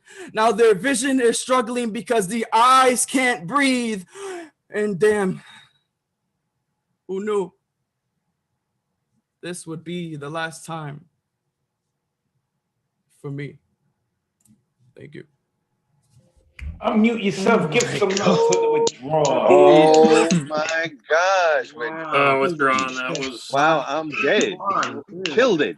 Absolutely amazing. That was Wow. incredible. Excellent. That was incredible. Man, another journey, another poet, another journey. We going from like grandpa farts to me thinking, oh, I got so many goldfish jokes, to like being that serious and ending like that. The wild card, the Withdrawn. Brother, where can the people find you online? Thank you so much. You can follow me at The Withdrawn on Instagram, thewithdrawn.com, and submit to love letters to Gaia. Please, we're waiting. And thank you to all of you who did submit. You know, we're ready for your stuff. So please and thank you. Much love. The Withdrawn. Appreciate you, brother, who's back on social media, man. Good to have you back. TheWithdrawn.com on Instagram, Twitter. Look it up. The Withdrawn, the mainstay here, the Monday night online open mic, the wild card. Wild card, though I may call him Goldfish now. I really like that. That stuck out too, Goldfish. But I do so affectionately, man. I appreciate y'all being vulnerable with your poetry and whatnot. So never want anyone to feel like I'm being standoffish or like, oh, I can't say something, you can make fun of me. Nah, that's my dude right there. Say it affectionately. So next coming up is Diane Ward's Muscle, and that is Ron Mark Thompson. Ron, how are you this evening? Good to see you, brother. Thank you. It's good to see you as well. We had a good time with La Brua last week, and I'm not into gossip, but I think I heard a rumor that she may want to permanently switch to Mondays, especially next week when there is a holiday that happens to be on Thursday. I'm like, how dare the Pilgrims made Thanksgiving on the same day that the New Rican Poets Cafe holds their online cafe. So I don't know, but anyway, wow, withdrawn, I am in awe. I did not see that twist coming, that was so brave of you, thank you for putting in both the funny and the serious, and always this excuse, oh, you had the same clothes on, or you look like, the stuff. It's ridiculous. So I'm glad you're sharing it. I'm glad you're still breathing. So I hate to follow you because I had a difficult time with this theme, but I wrote 5 stanzas in prose format. Here are my first and last times. The first time I ate ice cream from a cone was when I was a little boy. It was a hot summer day. First, it dripped down the sides of the cone, then through the bottom of the cone, and then all over my hand. I no longer enjoyed it. There were no holders back then. I probably cried as well. It was my last time I ate ice cream from a cone. Since then, I've eaten it from a cup and with a spoon instead. The first time I drove a car was when I was a 20-year-old in New York. From the Bronx into Manhattan traffic. How scary. I wanted to impress my date, take her to a new nightclub on the west side. But I couldn't find the parking space. There was no valet service. No vacant public garage. She left my car and went into the club. I heard she had a good time, danced and drank and made out with another guy, while I, after 2 hours, was still driving around the blocks, looking and looking. So you guessed, this was the last time I ever owned a car. I've been taking the bus and train since then. The first time I bought house plants was when I moved into my own studio. But I did not have a green thumb. When I didn't water them enough, their leaves were drooping and hanging sideways, like they were drunk. When I watered them too much, they stood up, yes, but the water spilled all over my floor, leaking from the bottom of the planters. This was the last time I owned any indoor plants. The first time I cooked, I also was in my studio. No luck there either. The boiling water extinguished the gas flames. The oil literally flew all the way to the ceiling. Before anything more serious would happen, I turned off the stove and never ever again went into the kitchen. It was my last time there. This year, I also had a first. Yes, back in March, the first time I ever used Zoom, performing online in front of a camera. How wild, how new. I figured it's only for a few weeks. Surely by Easter, at least by May, the pandemic would be over. And by summer, we would all read our poetry in the cafe, in person again. Not so. 8 and 9 months later, almost winter, I'm still reciting my silly poems on the internet on Mondays and some Thursdays too. So this, you can be sure, it will not be my last time here online for a very long time. The end of the poem. Unmute yourselves. Give some love to Ron. There we go, Ron. Ron. Thank you. Thank you so much, Ron. Great job. Thank you. Ron, Mark Thompson. Man, I'm sorry about the lady, man. I'm sorry. But I was so funny because I used to think I was so cool driving down to Manhattan. I had the same problem. You know, it was like the journey was fun, but there was no fun to be had there. You can't find parking. Ron Mark Thompson is also big in the sense that like he is connected to so many different workshops and other open mics. So you really got to follow him. Ron, where can the people find you online, brother? Personally, you can follow me at Ron Mark Thompson and my organization at BXAFH. I'll put it in the chat. I don't have any writing workshops coming up myself for my organization the next 2 weeks, but I always recommend other writing workshops, like you always say, other open mics. I'm going to put in the chat, the Bronx Council on the Arts starts a 4-week poetry class, free, over Zoom this Saturday. So I'll put the Eventbrite information in there. Thanks, Advocate. Thanks, everyone. Thank you, Ron Mark Thompson. Like I said, make sure you give that dude a follow, yo. I actually met Ron at a workshop hosted by Charlie Vasquez, another awesome dude. You need to go look him up, man. A lot of people doing a lot of things out there within this community and outside of it. So next coming up, Trisha Dejesus. I love Trisha. There she is. Trisha blew me away with her knowledge of poetry. She said the word anaphora. She heard someone's poem and they had an anaphora in it. And I was like, oh, she knows what that means. I love her. She must be awesome. And she is. Trisha, how are you this evening? I'm doing okay, but I'm a little confused, Advocate. I thought I was your boo. You thought that way? That I was your boo. So I'm a little confused about these other women you're flirting with. But anyway, on to my poem. I have 3 of them to share. The first one is called Dear Girl When. Dear 5-year-old, the tadpoles are growing up really nicely, don't you think? I think by Saturday we'll have about a dozen bullfrogs. Do you think the pattern on our bedroom curtain looks like wise cats or laughing faces? Our sister has decided that we're old enough to learn fractions.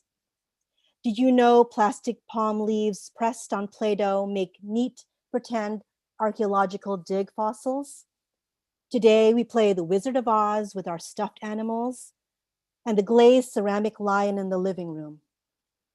Dear 10-year-old, you don't have to pretend that you cannot understand or speak the language. I think they should know that their taunting hurts your feelings. Are you making friends? Have the other kids stopped staring at you and asking why your eyes are not blue? I think that bob suits your face. You are still cute as a ladybug. Long hair grows back fast anyway.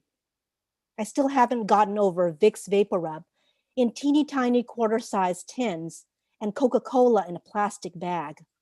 What odd people. Dear 19-year-old, we are back in the land of rock and roll, the red, white, and blue, and excess. Do you feel kano again? Are you dying to scrape the eight-year thick Batangueña accent from your tongue?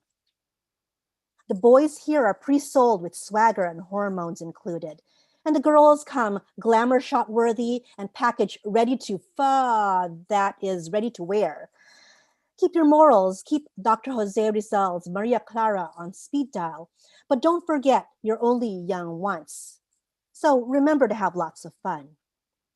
Dear 35-year-old, your bombshell manual is both weapon and Bible. I hope you can still hear me through the in-between of your clickety-clack stilettos. Stay afloat, even if only your nose tip conquers the tide. Submerged below water is still you, beneath the bodycon abasement swaddled in bravado. In your sleep, your heart keeps time faithfully to the words emerging, an agonizing tick-tock that sticks between brain and nestles in your hard palate. Dear 5-year-old, is that you? The bullfrogs have all left. The curtain holds shapes, not joyful faces. Real cats can't talk. I have decided our sister is almost ready to learn fractions. Still, I'm generous and give her the lion's share. Did you know that nails impressed upon upper arms bring blood and reality to the surface? When we arrived at long last at the Emerald Gates, we were told that the wizard had ballooned home. And then I have one more to share. It is called A Writer to the Character She Loves. So, gal, this is where we part ways. I am told it creates tension if I let you go. I really would like you to stay, but I'm afraid the story must go on without you. I am told, heighten your tension with your demise. All the world, damn oyster, loves you, mama drama. This story might sputter and die without you. Oh well, I think you're more famous now, dead, than in all your pearls. All the world loves you, queen of drama. They live in the vicarious lane. When you're the only one with the hungry maggots, all they'll have is reality TV. Could you have grown an ego post-mortem, wildly famous cadaver? Though they still won't bury you with the Lizzie Bennetts and Joe Marches. Will you watch with the mad hungry maggots TV versions of yourself? After hemming and hawing, it was wise to put you out of your misery. You're just nothing to rave about, not a Miss Bennett, nor a Miss March. So gal, this is where we part ways. Thank you. Unmute yourself. Give it up for Trisha Dejesus. Wow, that was really great. Yes, Good yes, job. Thank you so much. Yes, and a very nice read. Amazing. Oh, wait, Trisha Dejesus. When I listen to poetry, like as an audience member, there's two things I'm looking for. I'm looking for the poet's perspective, the author's perspective, and to see how crazy they are. I like crazy. I like people who are a little, off center, and their word choice when it comes to their adjectives. And I love listening to Trisha. I love it. Trisha, you're a poet. Poet, where can the people find you online? At Finn_Bell on Instagram. That's PHYNNE_BELLE.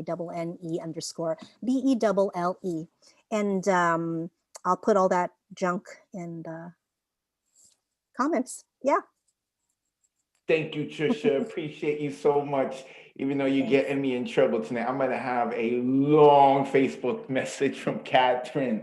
Like, what's going on tonight, huh? Why are they all flirting with you? Do I need to take care of something? I am in trouble. Okay, that was Trisha Dejesus. Make sure you can follow her, Finn Bell. She's going to put that information in the chat. I love Trisha's writing. I really do. Okay, next we have a name that I don't recognize. And I don't even think I've ever seen a last name like that. Not that it's bad, just I haven't come across it. So I may say it wrong. Is it Giadurni? Where is Beth? Is Beth here? Beth Giadurni? Beth? I don't see a Beth. Oh, there she is. No, I see you now. I see you now. I'm here. Page. There you go. How do you say your last name? Oh, it's Giardini. I totally said it wrong. Hey, we're I said each other with the, Rivera, Giardini, whatever. Hey, say one more time. How do you say your last name again? Giardini. Anytime it's GIA in Italian, it's always Gia or like whatever. Right. Giardini.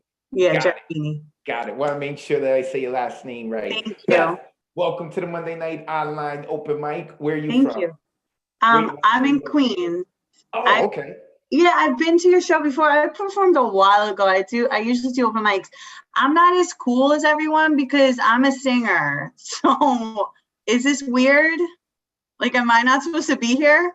You're not, but you're already on the list and we're going to rock with it anyway. So we're going to let you rock out though, okay? And it's also a cover. I'm not doing my original tonight. I'm sorry. Okay, it's all right. We still going to let you rock. It's been a good night. We're going to let you rock out. But I have to let you know something, Beth, though, right?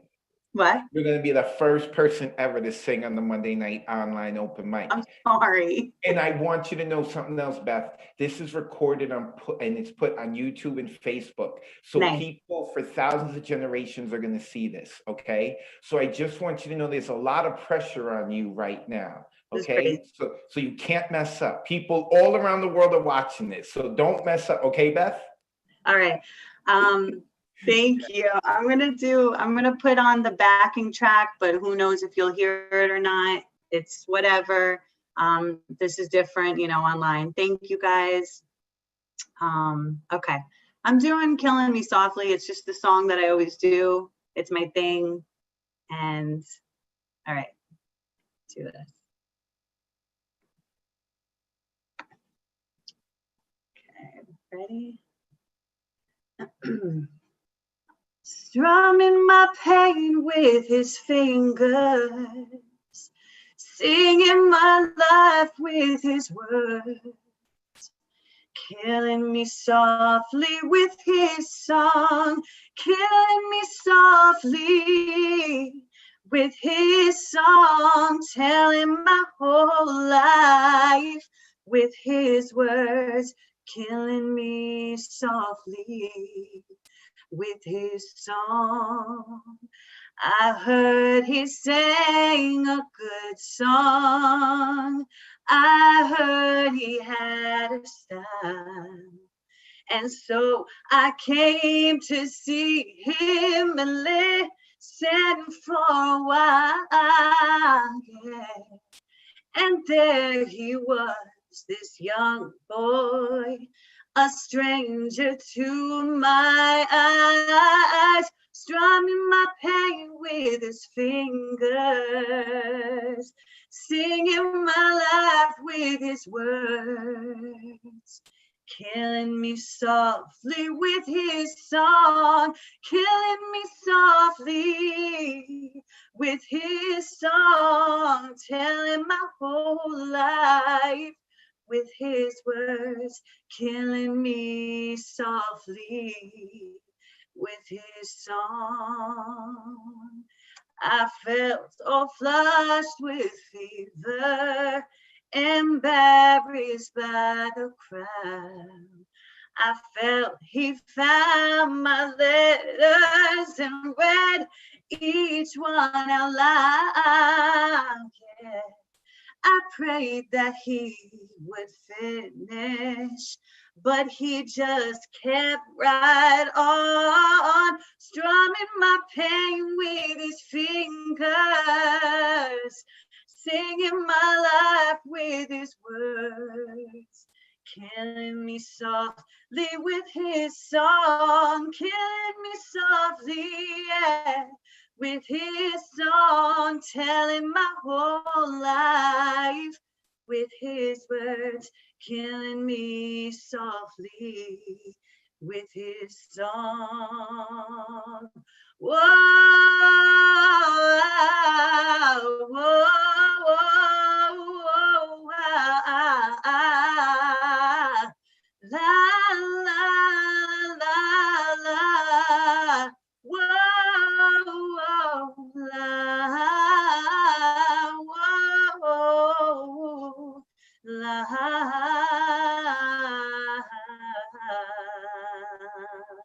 la, strumming my pain with his fingers. Yes, he was singing my life with his words, killing me softly with his song, killing me softly, yeah, with his song, telling my whole life with his words, killing me softly. Whoa, whoa, whoa, with his song. Unmute yourself and give it. Get her sign. Amazing. Her sign. Oh, good. High five. Thank you. Beth, let me mute everyone and then unmute Beth. And a correction, as Kyle Brackens corrected me, people have come on and sang in the middle of their poems or before their poems or at the end of their poems, but no one's ever done like a cover song and a full singing on here. So still technically we're breaking ground here with Beth. No, sorry. I'll do an original another time. Thursday nights, I should do it. Yeah, on Thursday nights is when we do it. At 9 p.m. Eastern. So you would sign up 9 p.m. Eastern I mean, on Wednesday at 9 p.m. you would sign up. But I see you're getting ready to put your sign up. Hold on. The spotlight it for everyone. There we go. Where can the people find you? Okay, so I'll write it here, but on Instagram, Sugar Beans. It's just my cute little name. Yeah, I'm a teacher and a singer, and this is what I do. I got my Venmo. I'll put that in there. Elizabeth Giardini Giardini. That's my Venmo. Awesome. Beth, you're awesome. Thank you so much. I appreciate you being part of it. And like I said, definitely sign up for Thursdays. And don't worry, I'm sure that the New York bosses, they're asleep right now. I'm running the show, so we good to go. Thank you, Beth. I appreciate you so much. Thank you so much for having me. That was Beth. Make sure you give Beth a follow and then go harass her so that she could go sing on Thursday nights because the people will love her over there, which is a lot of you as well. So next coming up is someone who really appreciated Beth singing because she said that it calmed her nerves. She's next since her first time with us. And that's Jessica Dean. Wait, let me make sure I'm saying that last right. Dean, I believe so. Where is Jessica? Jessica, I saw you waved. Oh, I see Jessica. Oh yeah, Jessica's been here since the beginning. Let me unmute her. Hi, oh, it's Jessica Woodson. That's why I didn't find you. What would you rather me call you, Woodson or Dean? Woodson. I mean, that's, yeah.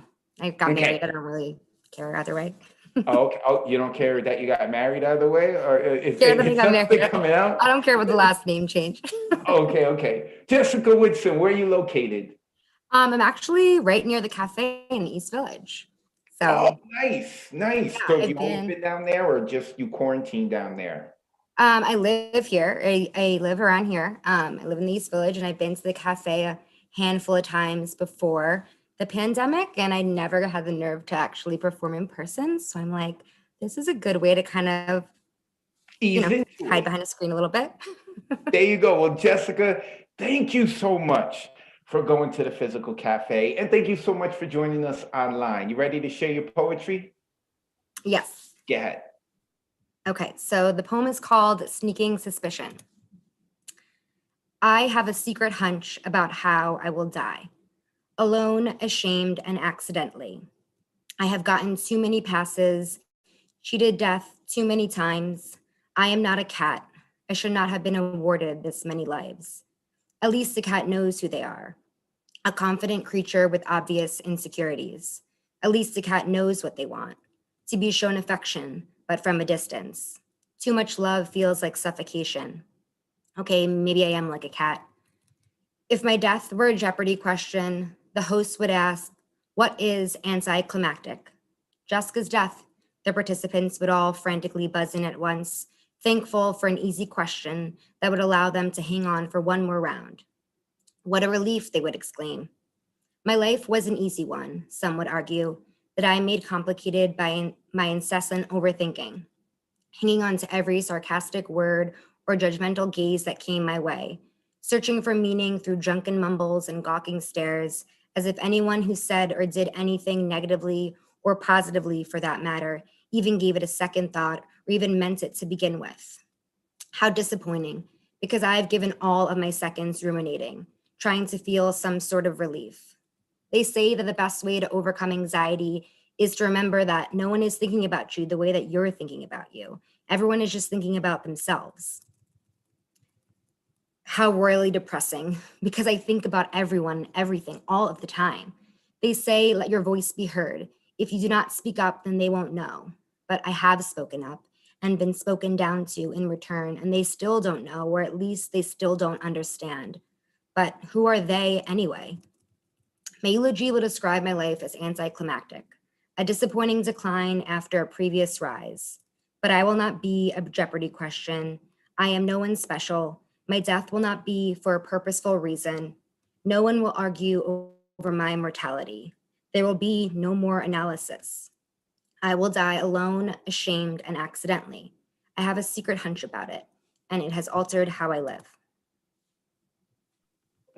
Unmute yourself. Give some love to Jessica. Nice, Jessica. Wow. Very good.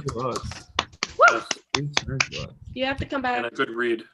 That was crazy. I think the people really liked it, but they were like stunned by it. Like, oh, I gotta sit with this for a second. Hold up. You know, we want everyone to clap, make noise, but it was like we had to sit with it. And I'm trying to unmute you, Jessica, so we can hear you one more time. I keep asking to unmute so you can. There we go. Thank you. Yeah, that was fantastic. I mean, it was heartbreaking. And I'm like, oh my God, this poor woman, she feels like this. But like, I appreciate the vulnerability and the honesty. We love that over here. The greatest artists in the world are those that allow themselves to be the most vulnerable. So I really appreciate that. Jessica, where can the people find you online? You can follow me on Instagram. My Instagram is very happy. I'm just playing it by ear. So you can find me there. Just playing it by ear. Please make sure you type that up and put that in the chat as well. And before I muted everyone, you heard people say that you have to come back. So that's it. You live near the cafe, all right? You got it done. You got through your poem. The people liked you online. You got to come back next Monday and from now on, okay? Thank you. I will be here. Awesome. Thank you, Jessica. Jessica Woodson, which is her married name, or right? Married name, right? Thumbs up, married name. Right? No? Oh, the Woodson is the married name, not the Dean. Okay. But she secretly doesn't care about her husband. I don't know. She said in her poem that she likes distance. You know, don't suffocate me, babe. I know you like me and you want to jump my bones and buy everything for me, but give me space. All right. Jessica Woods, I loved it. I enjoyed the poetry. I could feel everyone's like, oh, that was a lot to sit on. Next coming up is a mainstay here, and we like to call him the GOAT. And that is Alexander Goldberg. Alexander, how is the West Coast? How are you?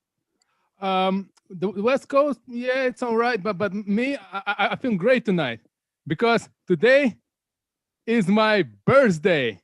Happy birthday, Alexander! Hold up. I'm gonna unmute everyone. Everyone unmute. Yay! Happy birthday! Happy birthday! Alexander, the GOAT, Alexander Goldberg. You got to unmute yourself again one more time. Alexander is now legally allowed to drink. He turned 21 today. How does it feel, Alexander? Oh, it feels great. Yeah, you know, it's like I was supposed to celebrate with my family, but I chose to celebrate with you, and it's the best celebration ever. I love it. Thank you, brother. I appreciate it. Well, go ahead. We ready to hear you. Go ahead, birthday boy. Yeah. So this evening we heard a lot of people saying about politics, about election, and yeah, I also wanted to echo that sentiment by saying that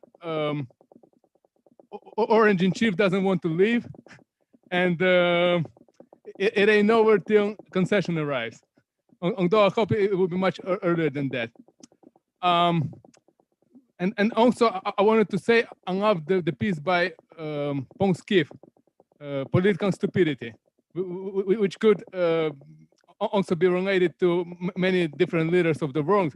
For example, leader of Belarus, where there have been protests for 3 months, people are dying, people are wounded, and the leader of Belarus just clings on to power and doesn't want to leave. He claims he got 80% of the votes, although he got less than 50%. And it's just a very bad situation. He's a butcher of his people, and he will be cursed by his people. And he's supported by Putin, who's also just as power hungry as he is.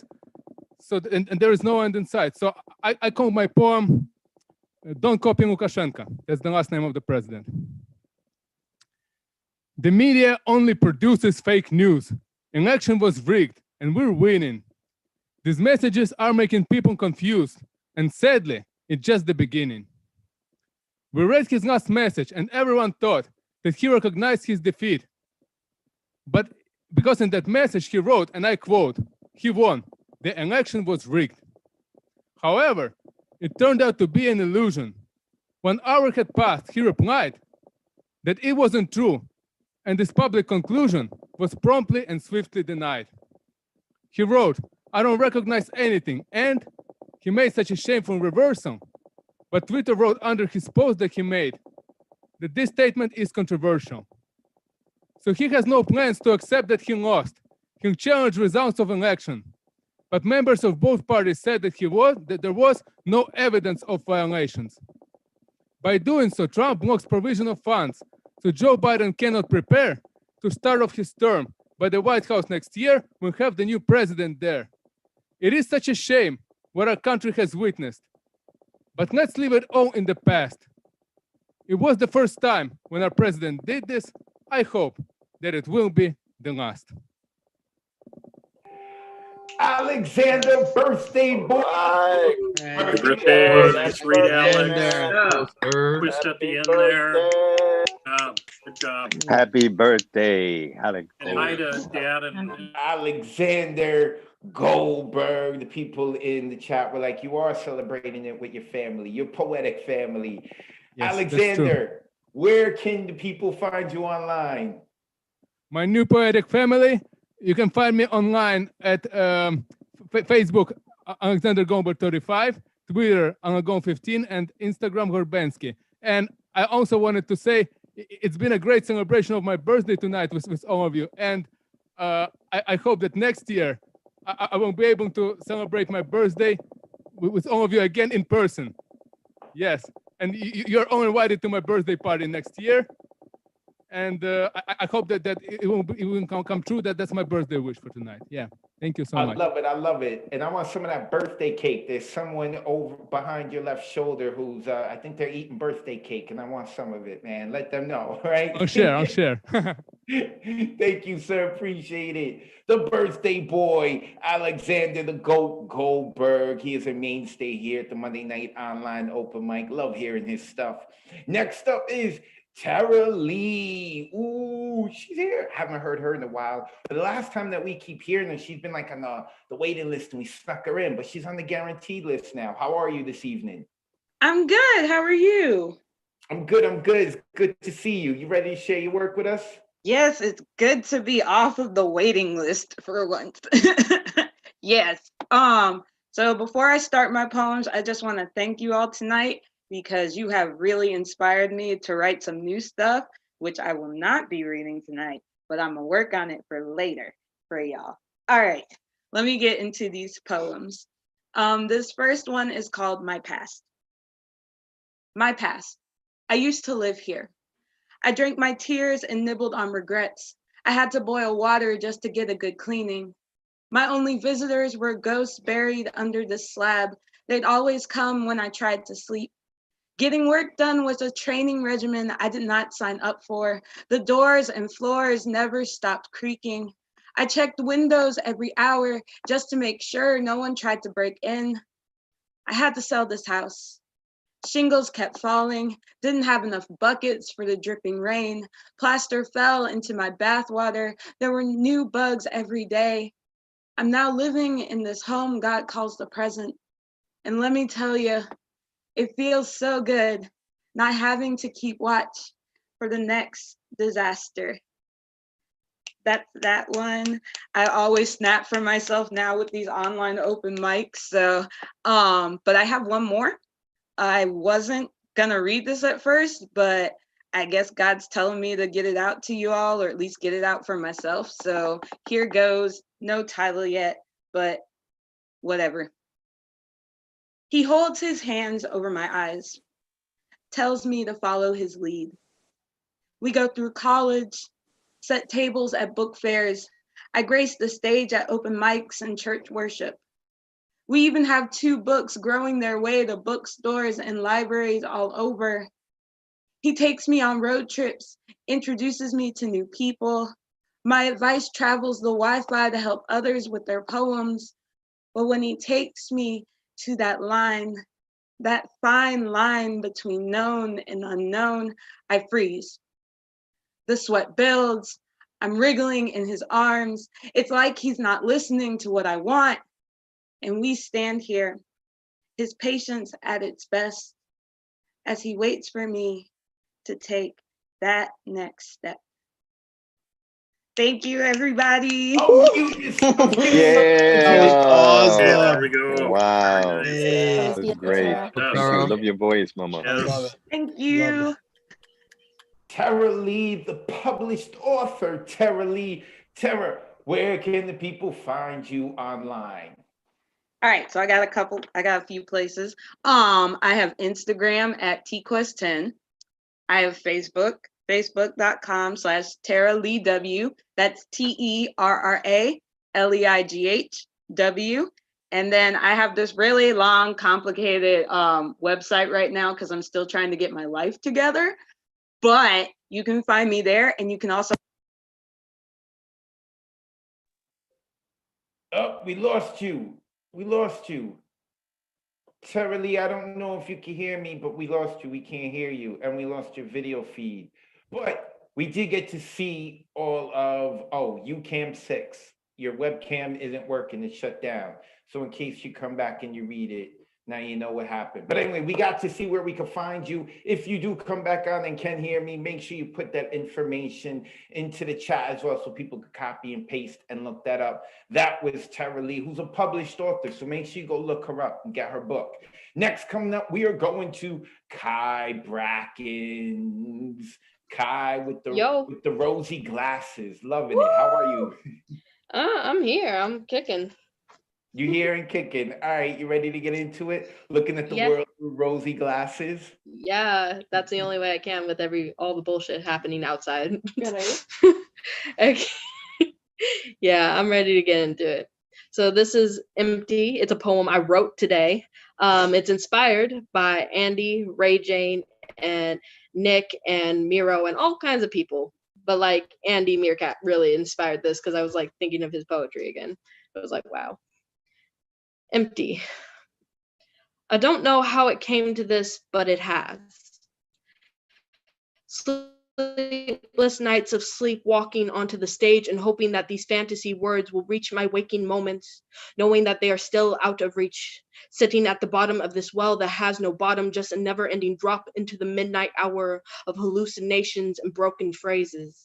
And when I come away from this dreamland or nightmare terrain, wake up into this morning, inspiration falling away, the veil released over my face again. I take it all back, drift through these stars until I reach my genesis again, finding myself as the pen once more, meeting the paper as an acquaintance. But this time, instead of writing a legacy, I take the corners of the pages and turn it into a billowing form, a net to catch all the stanzas that were ever uttered in prayer. Swallow whole their segmented forms and let them burst into bloom in the belly of me, the creator, the poet that made them but never wanted the pain of this kind of creation. And I let them sit there, rot in my belly like partially digested ideas, forgetting that they once called me mother, ignoring that in another dream they were my children. And it's not because I don't love them. It's because I can't bring myself to love the labor of this artistry, finding my work unworthy.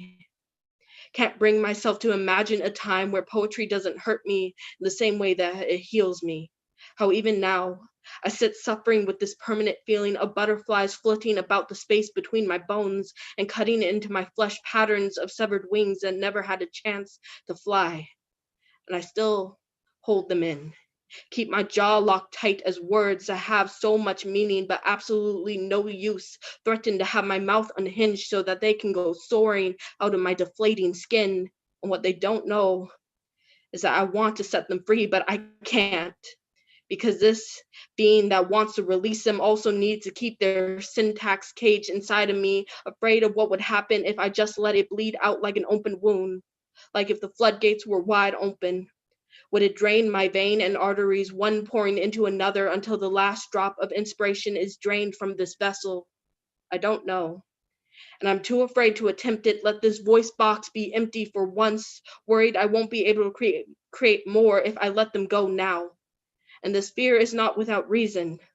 Growing up with a vocabulary that despite its vastness couldn't bridge the chasms between me and other people, I learned to shut the words away, dumb down my tongue to obey whatever they wanted of me. The crack of the whip as my dad, a grown-ass man, told me to shut the fuck up and that I was acting stupid again, vanishing my words in a second, making them disappear. I still can't find them. Those dreams of a kid's imagination buried in an unmarked grave, lying beneath an empty casket, not laid to rest but incinerated, ashes cast away on the winds that men and women filled with hot air sent to clean away my remnants of childhood. and I want this to be my last poem.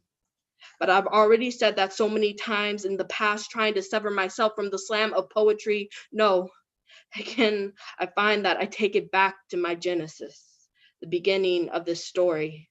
Rewrite Holy Scripture and remake creation, retract all my ink until it's once again the first time I fell in love with it, and the last time I turned my back on these stanzas.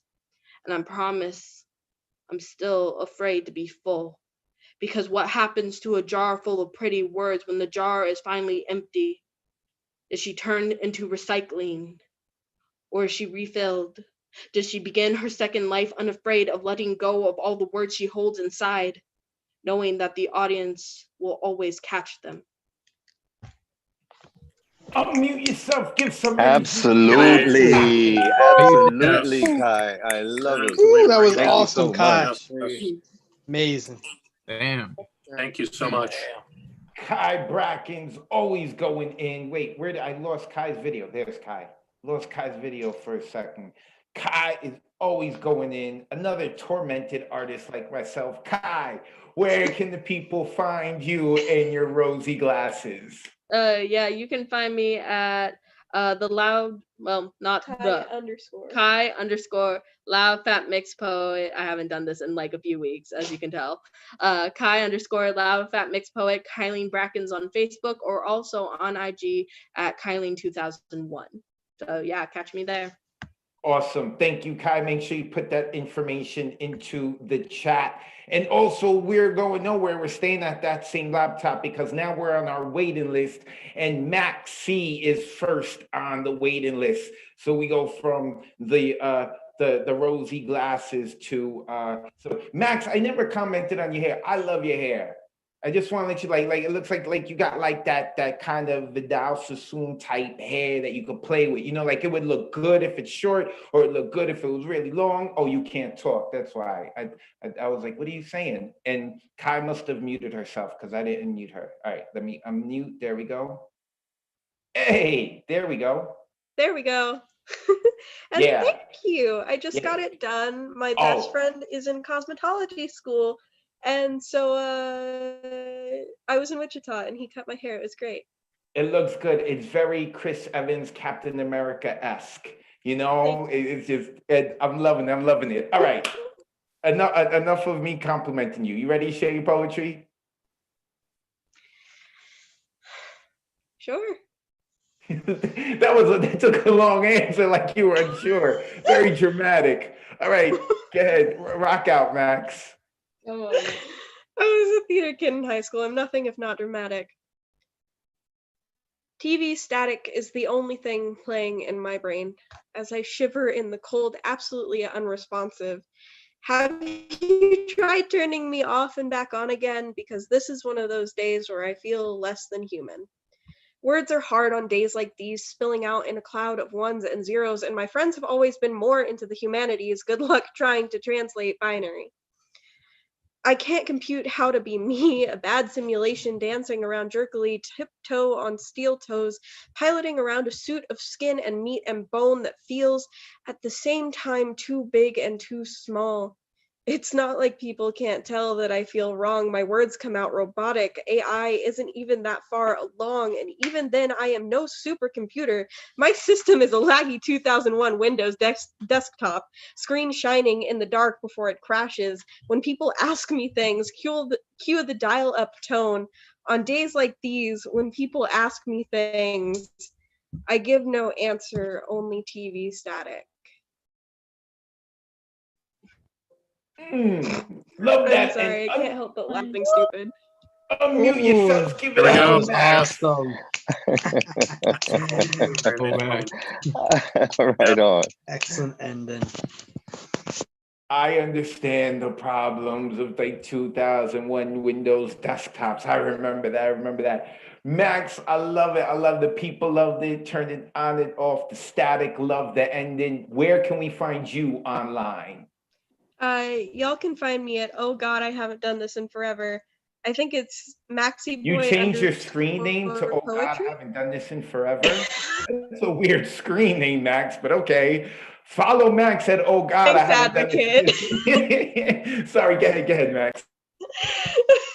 No, you're good. At MaxiBoy_poetry on Instagram.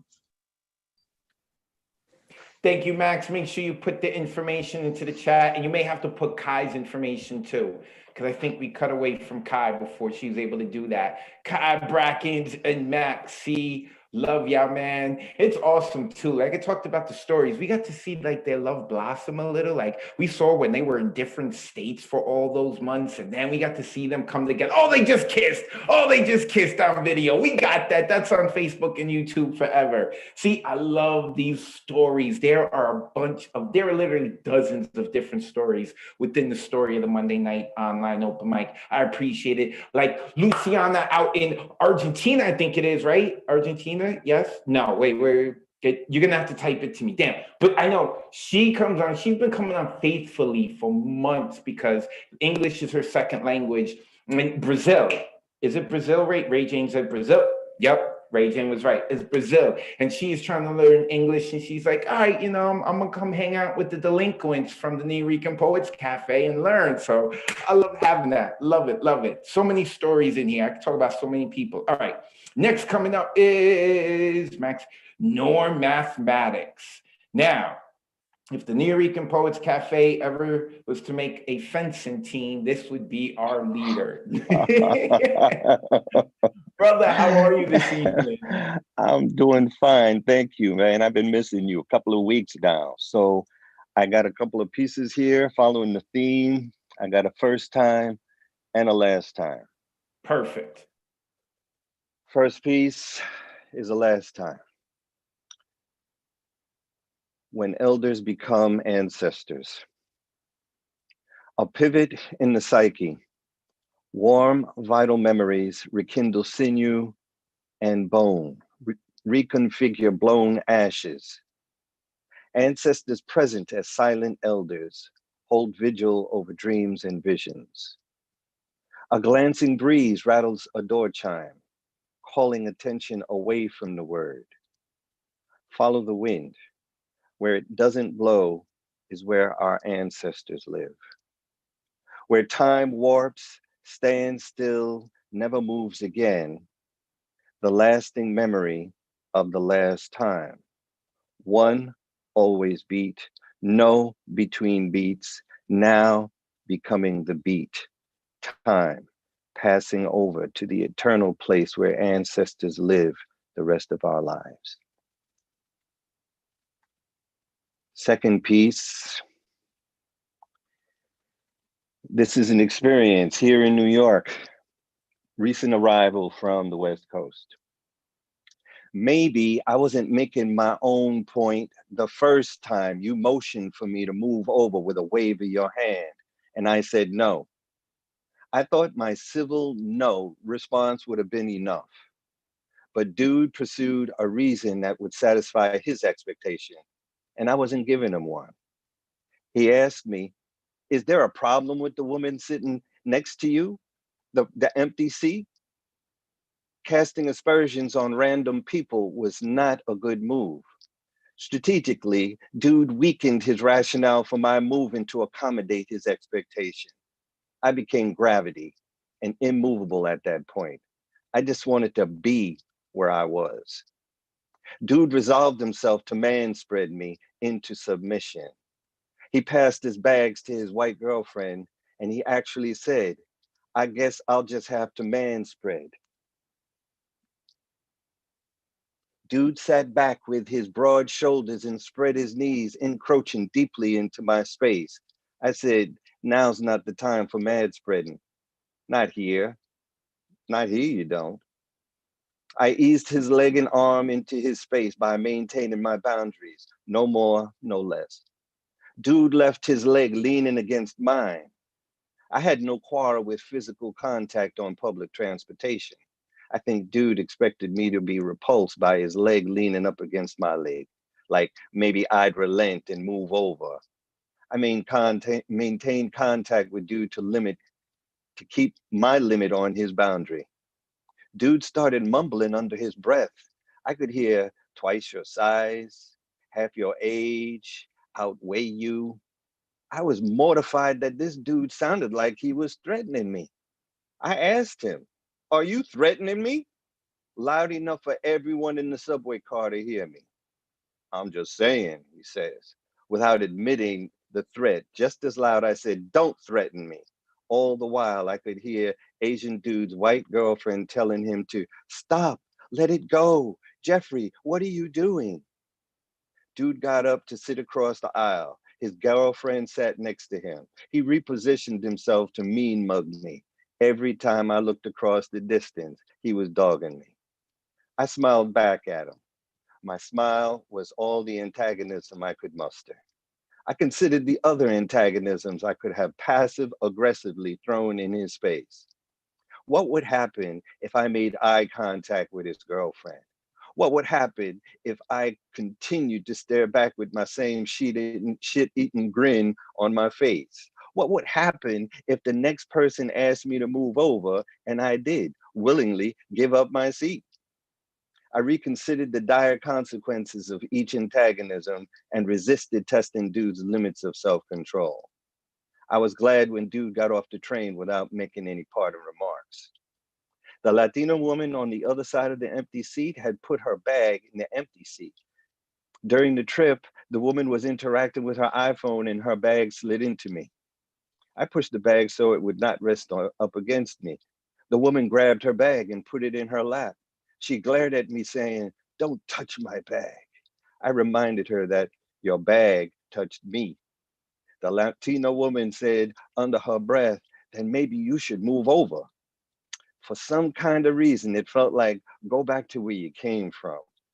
Although that trigger was pulled, all I said was no. Don't sweat the small stuff. Come on now. P.S. I needed to write down this whole episode so I would keep in contact with the real life details with the emotional milieu of the incident. I didn't call my daughter, didn't call my mother, because I didn't want them to be alarmed or to worry. I was writing this out at home when my daughter arrived from work. I was in the middle of telling her about the incident when my cell phone rang. It was my daughter in California. After saying hello, she asked me if I was okay. A friend of hers texted another friend that she had seen Lucia's dad having an argument with an Asian man that had one leg. Lucia's friend corrected the one leg detail with Asian man probably had two legs. 3,000 miles, 3 time zones, and 3 degrees of separation shrank this country into one pueblo, where people keep an eye and ear out for family. I have to say, the sense of fear or being threatened never infiltrated my actions or responses because although I was clearly by myself, I was not alone. I felt protected by the love of my pueblo. I also felt the enormous presence of my ancestors surrounding us, vigilant over my safety and well-being. Both of us will get home safe tonight. Peace. Unmute yourselves and give it up. Yes, Oh man. Wonderful. Thank you for Thank you. that. Beautifully That written. was amazing, right? Yes. Wow. What? Norm mathematics. And man, if you've never been to New York City, that is how it is on the subway, man. It's especially when you start headed north to the Bronx, right? Like I know that the best. And Ron And is I had laughing my umbrella with me, so he about. wasn't fucking around, you know. Yo, yeah, man. I hear you. I hear you. Ron, Ron? Because it's talking about Ron. Norm, where can the people find you online, brother? Oh yeah, they can find me at Norm_Maddox on Instagram and Norm Maddox on Facebook. Great to see you again, and good luck to your boy making that team. Thank you, brother. We're gonna find out next Monday. Thank you, Norm Mathematics. Also love this dude because he's into math, and poetry is probably like the 8th or 9th best thing I do. Math is number 1. I love math. Math makes sense to me. Math is cold. It never changes from year to year. It's a universal language, and I know that I just triggered like so many phobias right now because people are like, "What?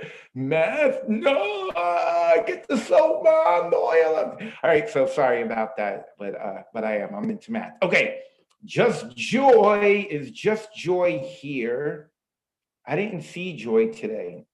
Joy was on the waiting list, and probably Joy was like, I'm not getting on, so I'm not coming. I don't blame it. I understand. We always try to get to the waiting list. All right, that means I have Unmesh next. Let's see if Unmesh is there. Wait, up, there he goes. There he goes. Let me unmute him. Unmesh, how are you this evening? I'm fine. How are you, Advocate? I'm good. Except, wait, it's not evening where you are. It looks like that's sunlight. That's sunlight? It's 9 a.m. in the morning. Oh, wait, where are you located? I'm in India. Oh, you're in India. Okay, your day's just getting started. That's why there's real sunlight. So I think you got ahead of us. So you're in the future. Hello to the future. How are you? Hi to the hi. Okay, fine. Hey, we're in the past, man. We're behind you. All right, I'm gonna mute myself and I'm gonna let you get your poem and your day started. Go ahead. Sure, man. Thanks a lot, Advocate. Nice to see you again. And I will start with 2 short poems, and if I get time, I will go for one longer one, a little bit longer. Okay. So this is the first short one with 4 lines. Heartbreaks PT, not anymore. Love, life, adventure, bring it on more and more. That was the first one. Second one, lost in the woods. Lost in the woods, saw seashore. Lost in the woods, saw seashore. Jumped into the sea on waves going nowhere. Lost into the woods, saw seashore. Jumped into the sea on waves going nowhere. That was the second short one. And this is a bit longer one. This is about the other side of the moon, which we never see. The moon. The moon never shows his true colors, hides the devil on the other side. Poets are to blame. They see in him their lover, their dreams, their passion. Some see the lost ones, the loved ones, separated ones who are never going to come back. They look at the moon, they speak with them, but the moon hides his true colors. The moon adds splendor to the night to impress the stars. True playboy who titillates the stars by twisting his body in different angles like a bodybuilder. Desperate stars remain desperate. Touch me not. He is just to see, not to touch. The moon never shows his true colors. The tantrics, black magicians, occultists love moon. It represents the dark dimension, the passion for the unseen, the howls and the cries of the night. The moon never shows its true colors. The real moon is the new moon, the invisible one. On new moon day, he lands on the earth, try to search him. He stands beside unseen, unforgiving, to snatch away something from you to his darker side, unseen, unknown. The moon never shows his true colors. Thanks a lot. Unmute yourselves. Give it up for Unmesh. Unmesh, very nice. Yeah. Getting up so early and reading. Love it, Unmesh. Amazing, Unmesh. Amazing, my man. Very That was nice. awesome. Thank you. Playboy of the night. I know I'm totally paraphrasing it, but you had said something like that. Like, that was awesome. Unmesh, where can we find you online? Thanks, Advocate. You can find me at Unmesh Mohitkar on Instagram and Mohitkar Unmesh on Twitter. Thanks a lot. Thanks a lot, friends. And it's really nice to be here on this platform. And I really love this open mic. Thanks a lot. Thanks, Advocate. Nice to see you again. Good to see you too, Unmesh. Thank you so much. Make sure you put that information into the chat so everyone can copy and paste it. Unmesh. So one time, let me unmute Mashid one time, because Mashid was the one who gave us the topic for tonight. And you look like you're on babysitting duty. You on babysitting duty right now? Yeah, I'm babysitting, and my kids loved tonight. Hi. Awesome. Hi. Hey, Hello, I'm glad that you guys were with us and you enjoyed it. Do you know that my shid gave us the topic, and everyone who got on here, they were supposed to write the theme that my shid gave them. And you know that if those who didn't write what my shid said, we're going to beat them up later, just to let you know. But my shit, no, I'm joking. Don't do that to the kids. There's actually another one of us. It's There's okay. another one. There's another one hiding. All right, Mhm. it's cool. Yeah. It's cool. They on the run from the feds because they don't want to be seen on the internet. My shit. Thank you so much for the topic. One more time, please let the people know where they can find you online. Okay. They could find me on Earth Warrior Angel on Instagram. Thank you, my shit. Appreciate it. Thank you so much. I appreciate your support. I appreciate you coming in and listening to me and my fellow delinquents every week so much and supporting the arts. Thank you so much. You guys bless me. Thank you. That was my shit. And my shit is like, yeah, I'm babysitting. I'm gonna infect the kids with the delinquents from the New York Poets Cafe. So Poetak is here from Japan. I saw him log in. Shout out to him. All right, we ran out of time.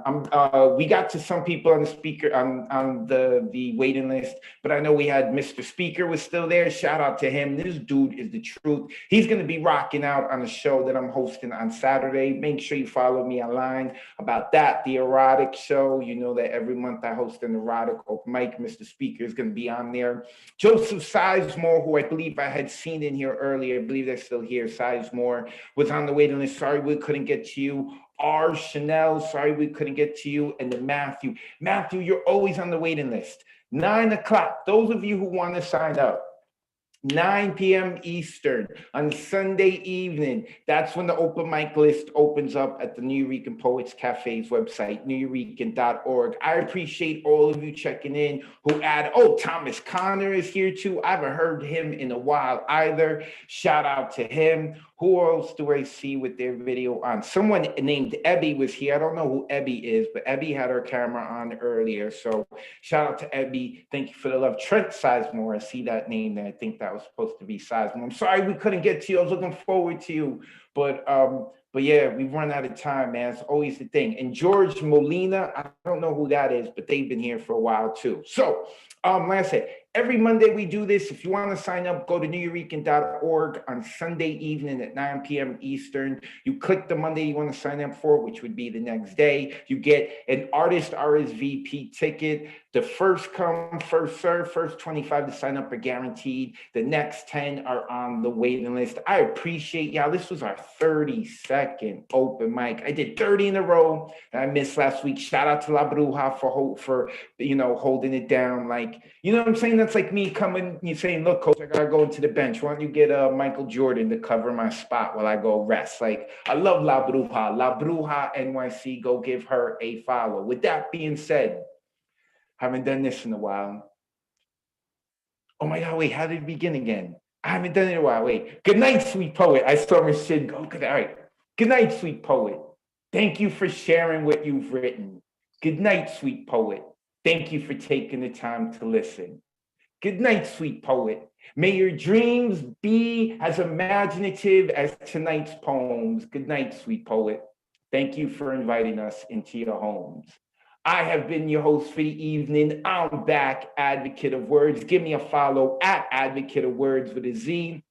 And it's so good to be back. I hope everyone enjoys their week. I'm going to try to come and check out Thursday. And, whatever prayers you got to the universe, to a God, multiple gods, however you believe, send your goodwill there. Because on Monday, we're going to find out if my kid made the team. And he's been working so hard. Hope he gets it. So everyone, enjoy your night. I love y'all. I'll see y'all next week.